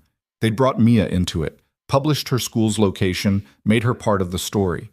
The violation of that, the danger of it, made his vision blur with anger. He called Elena. She answered immediately. "I saw it. They published photos of my daughter's school. I know, my lawyer is already drafting a cease and desist. This crosses lines that even Marcus should know better than to cross. What if someone shows up there? What if they try to approach her or..." "Caleb, breathe. I've already contacted the school. They're implementing additional security protocols. Nobody gets near Mia without going through proper channels." "You called her school?" 10 minutes ago. I have some connections on their board. They're taking this seriously." Some of the panic eased, not all of it, but enough that he could think clearly. "What do we do about the article?" "We respond strategically, not emotionally. Marcus wants you to react, to lash out, to prove his narrative that you're unstable." Elena's voice was steel. "We don't give him that satisfaction. Instead, we show him what happens when he threatens the wrong person." "What does that mean?" "It means I make some calls, pull some strings, remind certain people that Marcus has his own skeletons, and I've been very gracious about not mentioning them publicly. Until now." "Elena, he made this personal when he brought your daughter into it. I'm just playing by the rules he established." She paused. "Trust me on this?" Caleb looked back through the library window at Mia, still absorbed in her book, completely unaware that strangers were writing about her, judging her father, trying to tear down the fragile stability he'd built for them. "Yeah," he said, "I trust you." "I trust... Good. Keep Mia close this week. Vary your routines if you can, and don't talk to any media under any circumstances." "Wasn't planning on it. I'll call you tomorrow with updates." "And Caleb? I'm sorry. This is exactly what I was afraid of. It's not your fault. Isn't it? I pulled you into this world. Marcus is just exploiting the opportunity I created. Marcus is exploiting it because he's a predator. That's on him, not you. She was quiet for a moment. I don't deserve your faith in me. Lucky for you, I'm not very good at risk assessment. That got a small laugh. I'll talk to you tomorrow. Inside the library, Mia looked up when he returned. Is everything okay, Daddy? Yeah, Bug. Everything's fine. You look worried. Just work stuff. Nothing for you to worry about. She studied him with those serious eyes that saw more than he wanted them to. Is it the pretty lady? Ms. Varelli, yeah. We're handling some complicated business things. Do you like her? The question caught him off guard. What? Do you like her? Like her? Where did that come from? Mia shrugged. Sophie's mom is dating someone new, and Sophie says you can tell because her mom smiles different now. You smile different when you talk about Ms. Varelli. 6 years old, and already too perceptive for her own good. Caleb sat down next to her, choosing his words carefully. Ms. Varelli is my friend, and yeah, I like her, but it's complicated, Bug. Adult stuff that doesn't really have easy answers. Sophie says adult stuff is just kid stuff, but with more money involved. Sophie might be onto something. Mia grinned, then returned to her planet book. Caleb sat with her, pretending to read over her shoulder while his mind spun through everything happening. The article. Marcus's escalation. Elena's promise to handle it. The careful dance they were doing around feelings neither of them seemed ready to name. Friday's dinner was at a restaurant Caleb had never heard of, the kind of place that didn't advertise because the people who needed to know about it already did. Elena had sent different instructions this time. Meet her there directly instead of arriving separately. Come at 7:30. Dress code business casual instead of formal. The shift felt significant, though Caleb couldn't articulate exactly why. He got there 15 minutes early anyway, old habits impossible to break. The restaurant was tucked into a renovated building in Pioneer Square, understated elegance instead of showy luxury. The host checked his name against a list, then led him to a private dining room in the back. Elena was already there, talking to 3 people Caleb didn't recognize. She wore gray slacks and a burgundy blouse, professional but softer than her usual event attire. When she saw him, something in her expression lightened. Caleb, perfect timing. She gestured him over. I want you to meet some people. This is Richard Chen, Sarah Okonkwo, and David Marquez.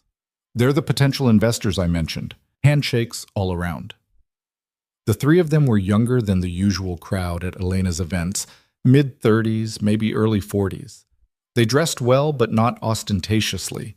There was an energy to them that felt different from the stiff formality of galas and fundraisers. Caleb Hayes, Richard said, recognition in his eyes. You're the guy from the tech gala, the one who told Marcus Trent to shove it. I didn't exactly say that.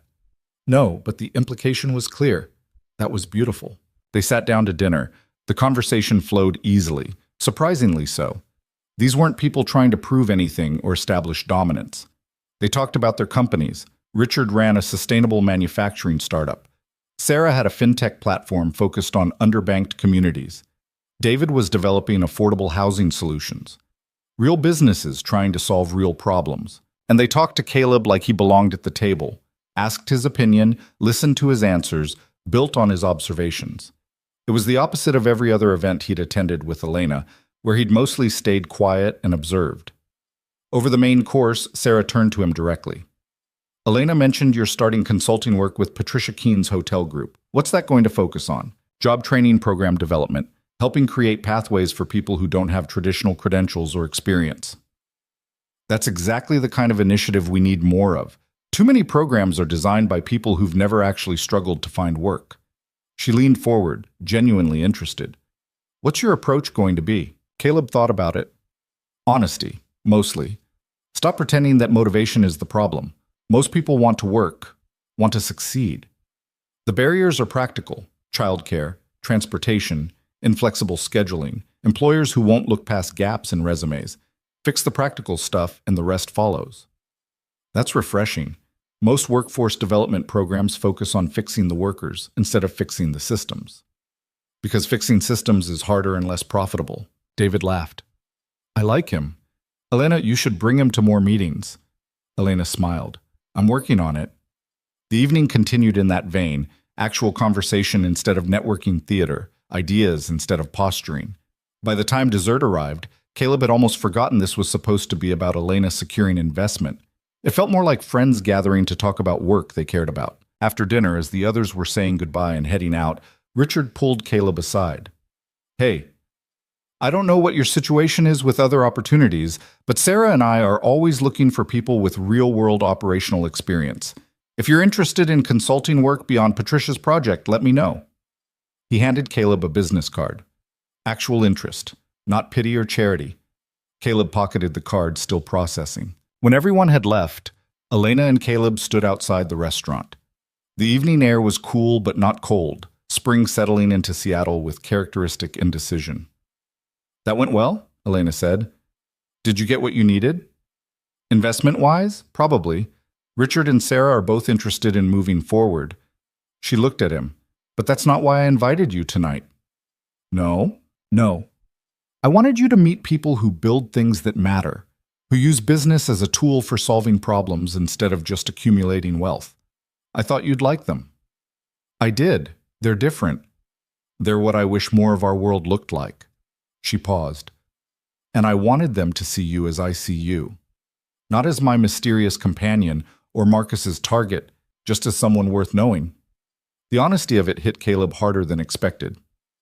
"Thank you." "For what?" "For caring about that, about how people see me." Elena stepped closer, and in the streetlight her eyes looked darker, more uncertain. "I care about more than that." "Yeah?" "Yeah." She took a breath. "My lawyer sent over the revised contract. Did you get it?" "This afternoon. Haven't read it yet." "It changes the terms significantly. Guaranteed minimum payments regardless of events attended, severance protection, provisions that separate the professional arrangement from anything personal that might develop." She held his gaze. "I meant what I said about protecting you. Whatever happens between us, I don't want you vulnerable." "What if I don't want protection? What if I want the risk?"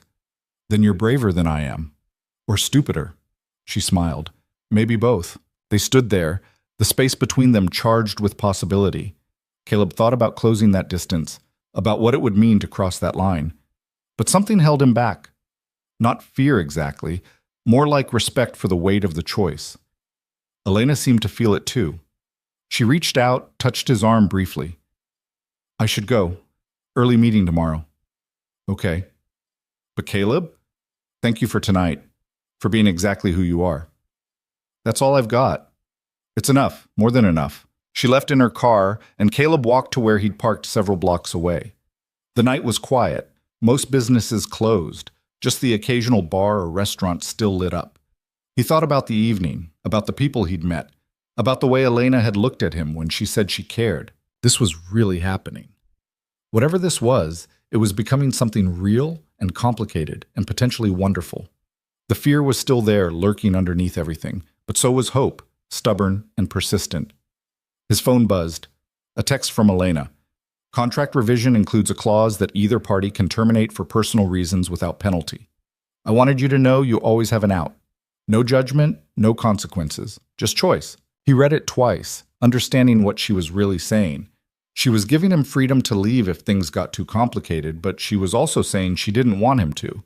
The contradiction was very her, protecting him while hoping he wouldn't need protection. He typed back, "I know, thank you, but I'm not looking for an out."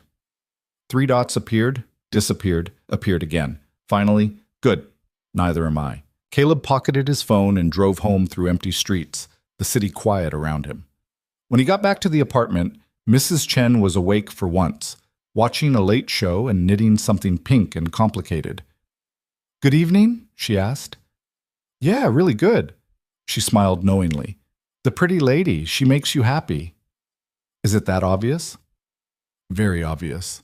But obvious is not bad. Happiness should be obvious." In Mia's room, he found her asleep with her Neptune poster carefully rolled up next to her bed, ready for school Monday. He sat on the edge of her mattress and watched her breathe, this small person who'd become his entire world, who depended on him to make good choices. Was Elena a good choice? He didn't know yet. But she felt right in a way nothing had in years, and that had to count for something. His phone buzzed one more time. Another text from Elena. Marcus's blog ran a retraction. Turns out his anonymous sources don't exist and his photographer violated stalking laws. The article's been pulled and they're issuing a public apology. How did you manage that? I reminded some people that I have better lawyers and fewer ethical boundaries when someone threatens a child.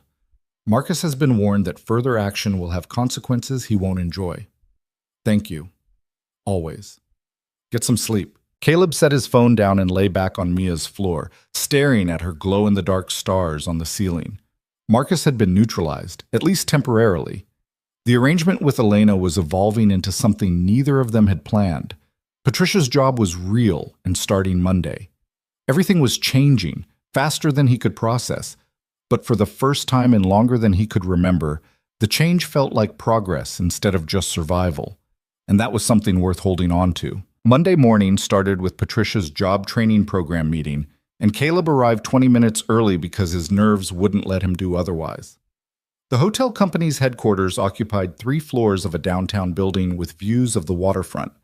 Patricia's assistant met him in the lobby and walked him to a conference room where 5 other people were already gathered around a long table covered in coffee cups and notebooks. Patricia stood when he entered. Everyone, this is Caleb Hayes. He's joining us as a consultant to help develop the practical curriculum side of our program. She turned to him. Caleb, this is the core team. We've got HR, operations, 2 of our general managers, and our community partnerships coordinator. Handshakes around the table. The operations manager, a woman named Jennifer with sharp eyes and graying hair, studied him openly. Patricia mentioned you come from a non-traditional background, Jennifer said. It wasn't quite a question, but it wasn't not a question either. That's a polite way of putting it, Caleb said. I've worked hourly jobs most of my adult life. Warehouses, event staff, whatever paid enough to keep the lights on. And now you're consulting on workforce development. Jennifer's tone was neutral, unreadable. Now I'm trying to make sure the program you build actually works for people like me, instead of just sounding good in a press release. The room went quiet. Then Jennifer smiled. Good. We've got enough people who talk theory. We need someone who knows what it's actually like out there. The meeting ran for 2 hours. They discussed program structure, partnership opportunities with community colleges, potential employer relationships. Caleb stayed mostly quiet at first, listening and observing. But when they started talking about scheduling requirements, mandatory attendance during business hours, strict punctuality policies, he spoke up. That won't work. Everyone turned to look at him. Why not? Asked one of the general managers. Because the people who need this program most are the ones working 2 or 3 jobs already. They can't just show up Tuesday and Thursday from 9 to noon. They've got shifts, childcare pickups, bus schedules that don't align with your timeline. Caleb leaned forward. You want this to work? Make it flexible. Evening options, weekend sessions, online components for people who can't physically be here. Meet them where they are instead of expecting them to conform to what's convenient for you. Jennifer was taking notes. What else? Childcare. If you're asking single parents to commit time to training, you need to provide somewhere safe for their kids to be. And not just during the sessions, before and after too, because commute times matter. That's expensive, the HR director said. So is high turnover because you hired people who couldn't maintain the schedule you forced on them, which costs more in the long run. Patricia smiled from the head of the table. This is exactly why you're here. Keep going. By the time the meeting ended, Caleb had filled 3 pages of notes with ideas that had come from lived experience rather than theory. The team seemed genuinely interested, asking follow-up questions, pushing back on some points but listening to his reasoning. It felt real, like work that might actually matter. Afterward, Patricia walked him to the elevator. That was excellent. You challenged assumptions they didn't even know they were making. I might have been too direct. You were exactly direct enough. Jennifer already texted me that she wants you in every planning meeting going forward. Patricia paused. Can I ask you something personal? Sure. How are things with Elena? I saw Marcus's article before it got pulled. That must have been difficult. Caleb chose his words carefully. It's complicated, but we're figuring it out. Good. She deserves someone who sees her as more than just what she's built. And you deserve someone who values what you bring beyond labor. Patricia touched his arm lightly. Don't let people like Marcus convince you that you don't belong in these spaces. You belong wherever you choose to be. The words stuck with Caleb as he left the building and headed to pick up Mia from school. Belonging wasn't something he'd thought much about. He'd been too focused on surviving to worry about where he fit. But maybe Patricia was right. Maybe belonging was a choice, not a permission slip handed out by gatekeepers. That evening, Elena called while Caleb was helping Mia with her spelling homework. "How was your first day?" "Better than expected. I think I might actually be useful to them." "Of course you are. I could have told you that." He heard something in her voice. Tiredness, maybe, or stress. "Can we talk?" "Not on the phone. In person." "When?" "Tonight, if possible. I know it's last minute, but something's come up." The tension in her voice made his stomach tighten. "What happened?" "I'd rather explain face to face. Can you come by around 8? After Mrs. Chen arrived and Mia was settled with her books, Caleb drove to Elena's building. The concierge recognized him this time, waved him through without the security code ritual. In the elevator, he tried to guess what was wrong. Marcus escalating again? Problems with her company? Something about their arrangement? Elena answered the door in workout clothes, her hair pulled back in a messy ponytail, no makeup. She looked younger and more exhausted than he'd ever seen her. "Thanks for coming." She stepped aside to let him in. "I'm sorry about the short notice." "What's going on?" She walked to the kitchen, poured 2 glasses of wine without asking if he wanted any, handed him one, then leaned against the counter. "I got a call this afternoon from Marcus's lawyer." Caleb's jaw tightened. "What did he want?" "To inform me that Marcus is filing a lawsuit against my company, claiming that I've engaged in unfair business practices, defamation, and something about tortious interference with his contracts." She took a long drink of wine.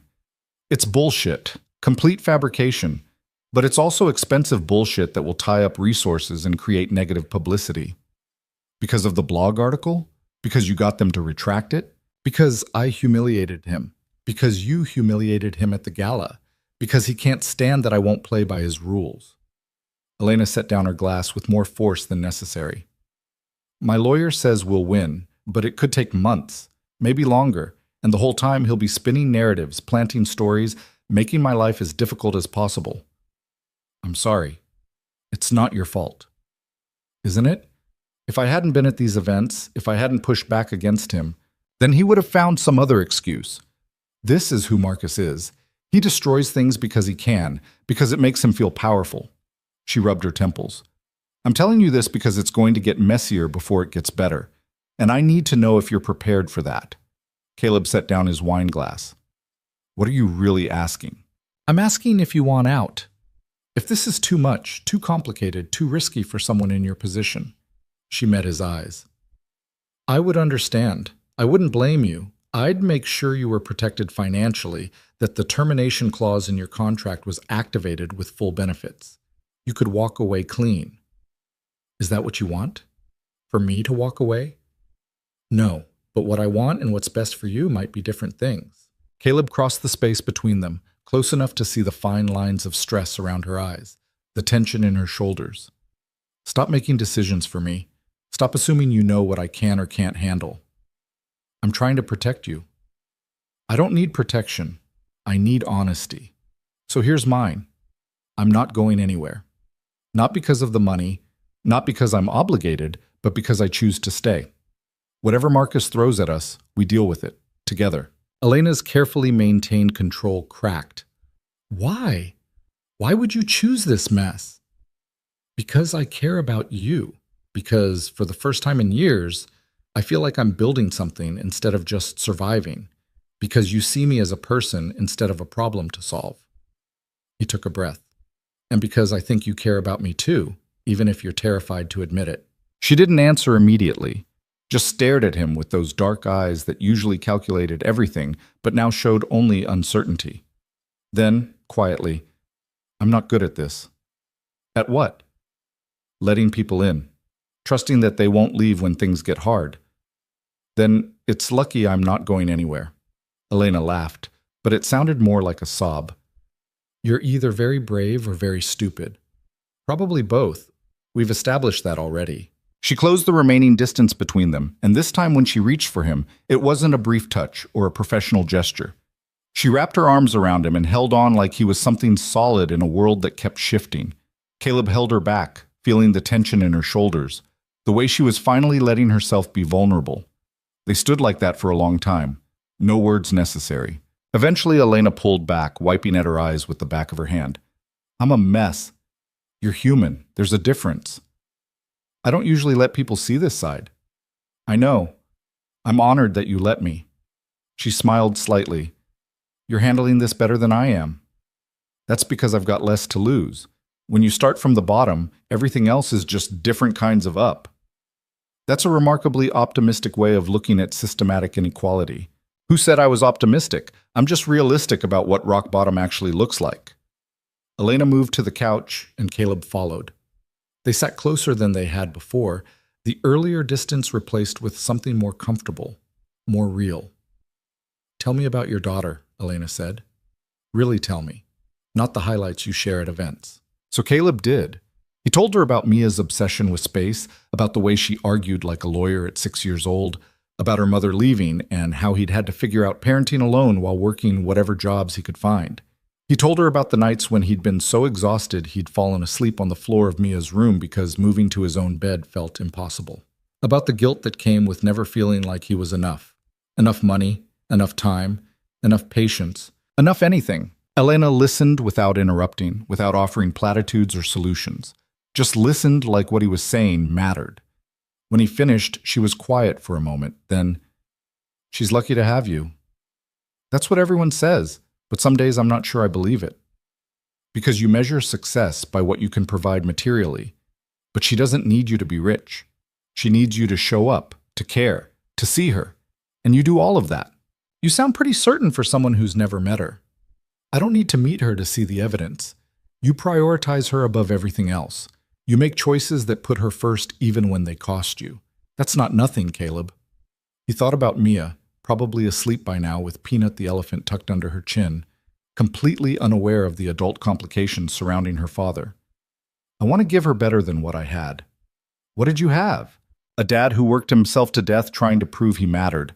A mom who left because she couldn't handle the pressure, constant stress about money, about stability, about whether we'd make it through another month. He paused. I don't want Mia to remember her childhood as just survival. Then give her what you're giving her now. Presence, attention, the knowledge that she matters more than any job or opportunity or amount of money. Elena shifted to face him more directly. That's the thing people like Marcus don't understand. They measure worth in dollars and influence. But real wealth is knowing someone will show up for you regardless of what you can offer in return. Is that what you want? Someone who shows up? I want someone who sees past the empire I've built to the person who's terrified it's all I have. She took a shaky breath. I want what you have with Mia, that uncomplicated certainty that you matter to each other beyond any transaction. It's not always uncomplicated. Kids are experts at complicating things. But the foundation is solid. That's what I mean. Caleb reached for her hand, threaded his fingers through hers. The gesture felt significant, like crossing a line they'd been dancing around for weeks. So build that foundation. With me, if you want.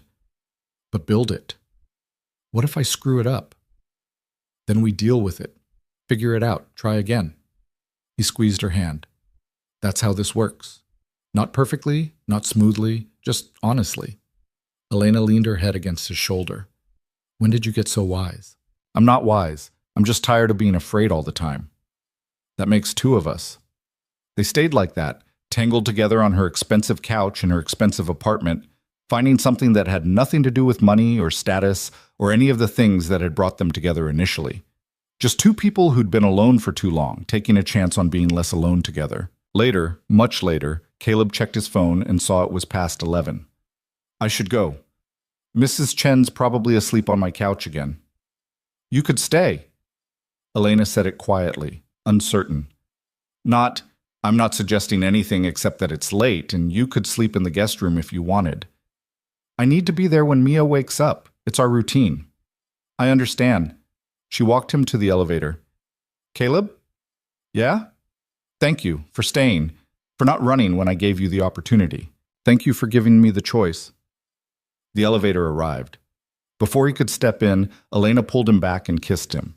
It was brief, tentative, like she was still asking permission even as she took the action. Caleb kissed her back, one hand cupping her face, trying to communicate everything he didn't have words for. When they broke apart, Elena looked stunned by her own boldness. I probably shouldn't have done that. Probably not. But I'm glad you did. This changes things. Yeah, it does. Are you okay with that? Caleb smiled. Are you? She considered, then nodded slowly. Yeah, I think I am. Then we'll figure out the rest as we go. The ride home felt different. Everything felt different, like the world had shifted slightly on its axis, and he was still finding his balance. But it was a good different, a hopeful different. At the apartment, Mrs. Chen was indeed asleep on the couch. He paid her extra for the late night and checked on Mia, who'd kicked off all her blankets and was sprawled diagonally across her bed. He tucked her back in, pressed a kiss to her forehead. "Love you, Bug," he whispered. She mumbled something in her sleep that might have been "love you too," or might have been nonsense. Either way, it made him smile. The next 3 weeks unfolded with a strange new rhythm. Caleb worked with Patricia's team on the job training program, contributing ideas that got refined into actual curriculum. The meetings stretched from once a week to 3 times, and Jennifer started sending him materials to review between sessions, valuing his input enough to want more of it. He attended 2 more events with Elena, but they were different now. Smaller gatherings, more intimate. People who knew about them, about the shift from professional arrangement to something undefined but real. Richard and Sarah became regular fixtures, along with a few others who seemed to exist in Elena's world without the performance and posturing. Marcus's lawsuit proceeded slowly, expensively, exactly as predicted. Elena's lawyer filed motions, Marcus's lawyer filed counter-motions, and everyone billed hours while the actual substance of the case remained murky. But Marcus himself stayed quiet, no more articles or public attacks. Elena's warning about consequences seemed to have created a temporary stalemate, and Caleb and Elena navigated the complications of being together without quite defining what together meant. They had dinner twice a week, sometimes with Mia, sometimes just the 2 of them. Elena came to one of Mia's school events, a science fair where Mia's Neptune project earned 2nd place, and charmed the teachers without trying. Mia declared her nice but kind of fancy, which seemed like a fair assessment. It wasn't perfect. Elena still struggled with vulnerability, with admitting she needed anything from anyone. Caleb still worried about money despite having more stability than he'd had in years. They argued about small things, scheduling conflicts, miscommunications, the ongoing question of how public to make their relationship. But it was real, messy and complicated and real. Then, 5 weeks after that conversation in Elena's apartment, Marcus made his final move. Caleb was picking Mia up from school when his phone exploded with notifications. Texts, calls, emails, all arriving simultaneously. He ignored them until Mia was buckled into the truck, then pulled over to see what was happening. Marcus had gone to a major news outlet with a news story. Not a blog, not a tech publication, but actual media. The article framed the entire situation as a scandal. Wealthy consultant Elena Varelli exploiting vulnerable single father, using money and power to manipulate him into compromising situations, potential ethical violations in her business practices. It quoted the lawsuit, referenced the retracted blog post, and included new anonymous sources from Elena's industry. But this time, Marcus had made a critical mistake.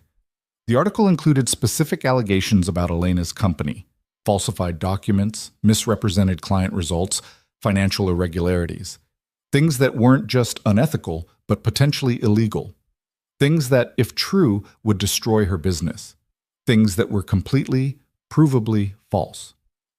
Caleb called Elena immediately. "I saw it," she said before he could speak. "My lawyer is already on it. This is bad. No, this is checkmate." "What?" Marcus got desperate, made claims he can't back up with evidence because the evidence doesn't exist, which means we can now go after him for defamation with actual damages, real ones, not the vague nonsense in his lawsuit. Elena's voice was sharp with controlled anger. "He finally gave me the opening I needed." "What are you going to do?" "What I should have done weeks ago. Stop playing defense and start playing offense." 2 days later, Elena's lawyers filed a countersuit. Not just against Marcus personally, but against his company, alleging systematic harassment, defamation, tortious interference, and a few other legal terms Caleb didn't fully understand. The filing was accompanied by evidence, emails, records of Marcus's previous attacks on competitors, testimony from people he'd targeted before. Elena had been collecting ammunition for years. She'd just finally decided to use it. The news cycle shifted overnight. Suddenly, Marcus was the story, not Elena. His past behavior got exposed, his business practices questioned, his lawsuit revealed as part of a pattern of vindictive attacks. The same outlet that had published his accusations ran a follow-up piece about his history, the tone significantly different. Marcus's company put out a statement about reviewing the allegations. Translation, they were cutting him loose. Within a week, Marcus withdrew his lawsuit. His lawyer sent a terse letter about wanting to avoid protracted litigation, but everyone knew what it really meant. He'd lost. Elena's countersuit proceeded regardless. "I'm not letting him walk away from this," she told Caleb over dinner at her apartment. "He threatened you, threatened Mia by publishing information about her school. That doesn't get forgiven." "Will you win?" "Probably. My lawyers are very good and Marcus's paper trail is extensive. But winning isn't really the point." "Then what is?" "The point is that people like Marcus need to learn that actions have consequences. That you can't just destroy people for sport and expect to walk away clean." She set down her fork, her expression serious. "And the point is that you deserve to see that standing up to bullies actually works sometimes." Caleb thought about that. About Marcus's predatory smile at the charity dinner, about the violations and attacks and fear, about how small he'd felt in those moments, how powerless. "Thank you," he said quietly. "For what?" "For fighting back. For me, for Mia, for yourself. For showing me that not everyone with power uses it to hurt people." Elena reached across the table and took his hand. "You would have done the same if our positions were reversed. Maybe. But I like that I didn't have to find out." The lawsuit settled 3 months later. Marcus's company paid damages, issued public apologies, and Marcus himself quietly left Seattle for a position in another city. Elena donated the settlement money to organizations supporting single parents and workforce development programs. "Seems fitting," she said when Caleb asked about it. "Turn his attacks into something that actually helps people." By then, other things had shifted too. Patricia's job training program launched with Caleb as a permanent consultant, 15 hours a week that sometimes stretched to 20 when they were developing new material. The work was fulfilling in ways he hadn't expected, watching people who'd been written off by traditional systems gain skills and confidence. Elena's company weathered the Marcus situation without significant damage. If anything, the way she'd handled it enhanced her reputation. People liked seeing her defend herself and others, liked the proof that she had principles beyond profit. And Caleb and Elena stopped pretending what they had was temporary or undefined. They were together. Dating, in a relationship, whatever words fit. It wasn't always easy. Elena still traveled constantly for work. Caleb still had Mia to prioritize. Their worlds remained fundamentally different in ways that created friction. But they figured it out, compromised, made space for each other in lives that had been self-contained for too long. 6 months after that first event at the Whitmore Hotel, Caleb signed a lease on a new apartment. 2 bedrooms, working heat, a building with actual security, and neighbors who didn't scream through walls. Mia got her own room, painted the pale blue she'd been requesting, with space for all her books about planets and astronauts. Elena helped them move, showing up in jeans and a t-shirt, carrying boxes alongside Mrs. Chen and Patricia and a few others who'd become part of Caleb's expanding circle. At one point, Caleb found her in Mia's room, helping arrange stuffed animals on the new bed. "This is good," Elena said, looking around at the space. "She deserves this." "So do you," Mia piped up from the doorway. She'd appointed herself supervisor of the move, taking the job very seriously. "Daddy says you work too much and need more fun," Elena laughed. "Did he now?" "Yep, he says you're very smart, but you forget to have fun sometimes." "Your dad is probably right." Mia considered this. "You could have fun with us. We're going to paint my bookshelf tomorrow. You could help if you want." Elena glanced at Caleb, who shrugged. "The offer stands, but no pressure." "I'd like that," Elena said. "If you're sure I won't be in the way." "You won't be in the way," Mia said with absolute certainty. Then she skipped off to supervise someone else's box placement. Later, after most of the heavy lifting was done and people had filtered out, Caleb and Elena stood on the small balcony attached to his new living room. The view wasn't much, mostly other buildings and a slice of sky, but it was his. Theirs in a way, since Elena had already started leaving things here. A toothbrush, some work clothes, the beginnings of integration. "This is surreal," Caleb said. "6 months ago I was loading trucks and barely making rent. Now I'm consulting on workforce development and dating a woman who terrifies corporate executives. I don't terrify all of them, just the ones who deserve it." Fair distinction. Elena leaned against the railing. "Do you ever regret it, saying yes to my initial offer?" "No. Do you regret making it?" "Not even a little." She turned to face him. "You know what I've learned from all this?" "What?" "That the things we're taught to value, credentials, status, traditional success markers, they're mostly bullshit. What actually matters is whether someone shows up, whether they're honest, whether they see you as a person instead of a resource." She paused. "You showed up, even when it was hard, even when it would have been easier to walk away. That's worth more than any resume. You showed up too, fought for me when you didn't have to." "Of course I did. You matter to me." The simplicity of those words hit harder than any elaborate declaration could have. Caleb pulled her close, and they stood there watching the city lights come on as evening settled over Seattle. Two people who'd found each other in unlikely circumstances and decided to build something real from it. Inside, Mia was singing off-key while unpacking her books. Mrs. Chen was organizing the kitchen with the efficiency of someone who had done this 1,000 times. The apartment smelled like cardboard and new paint and possibility. It wasn't perfect. Caleb's consulting work was still part-time, still not enough to fully support them without the events he attended with Elena. Money remained a constant calculation, less desperate than before, but never completely absent from his thoughts. Elena still struggled with work-life balance, still sometimes disappeared into her company's demands for days at a time. They still argued about small things, still had moments of frustration and miscommunication, but they were building something. Not a fairy tale, not a solution to all their problems, just a partnership between two imperfect people trying to do better than they'd done alone. And that, Caleb had learned, was enough. More than enough, actually, because the alternative to imperfect togetherness was perfect isolation, and he'd had enough of that to last a lifetime. Mia appeared on the balcony, squeezing between them. "Daddy, Mrs. Chen says we should order pizza because nobody wants to cook tonight. Can we? Can Elena stay?" Caleb looked at Elena, who smiled and nodded. "Yeah, Bug. Elena can stay." "Good. Because she promised to tell me about the time she met an astronaut, and I want to hear all about it." "I never said I met an astronaut," Elena protested. "But you did, right? Because you go to fancy parties, and astronauts go to fancy parties, so you probably met one." "That's not exactly how it works, but I'll see what stories I can come up with." Mia grinned and ran back inside to relay the pizza decision to Mrs. Chen. Caleb and Elena followed more slowly, hand in hand, stepping into the warmth and chaos of a life that was messy and complicated and exactly what both of them needed. Because at the end of the day, that's what it came down to. Not the money or the status or the dramatic confrontations with people like Marcus Trent.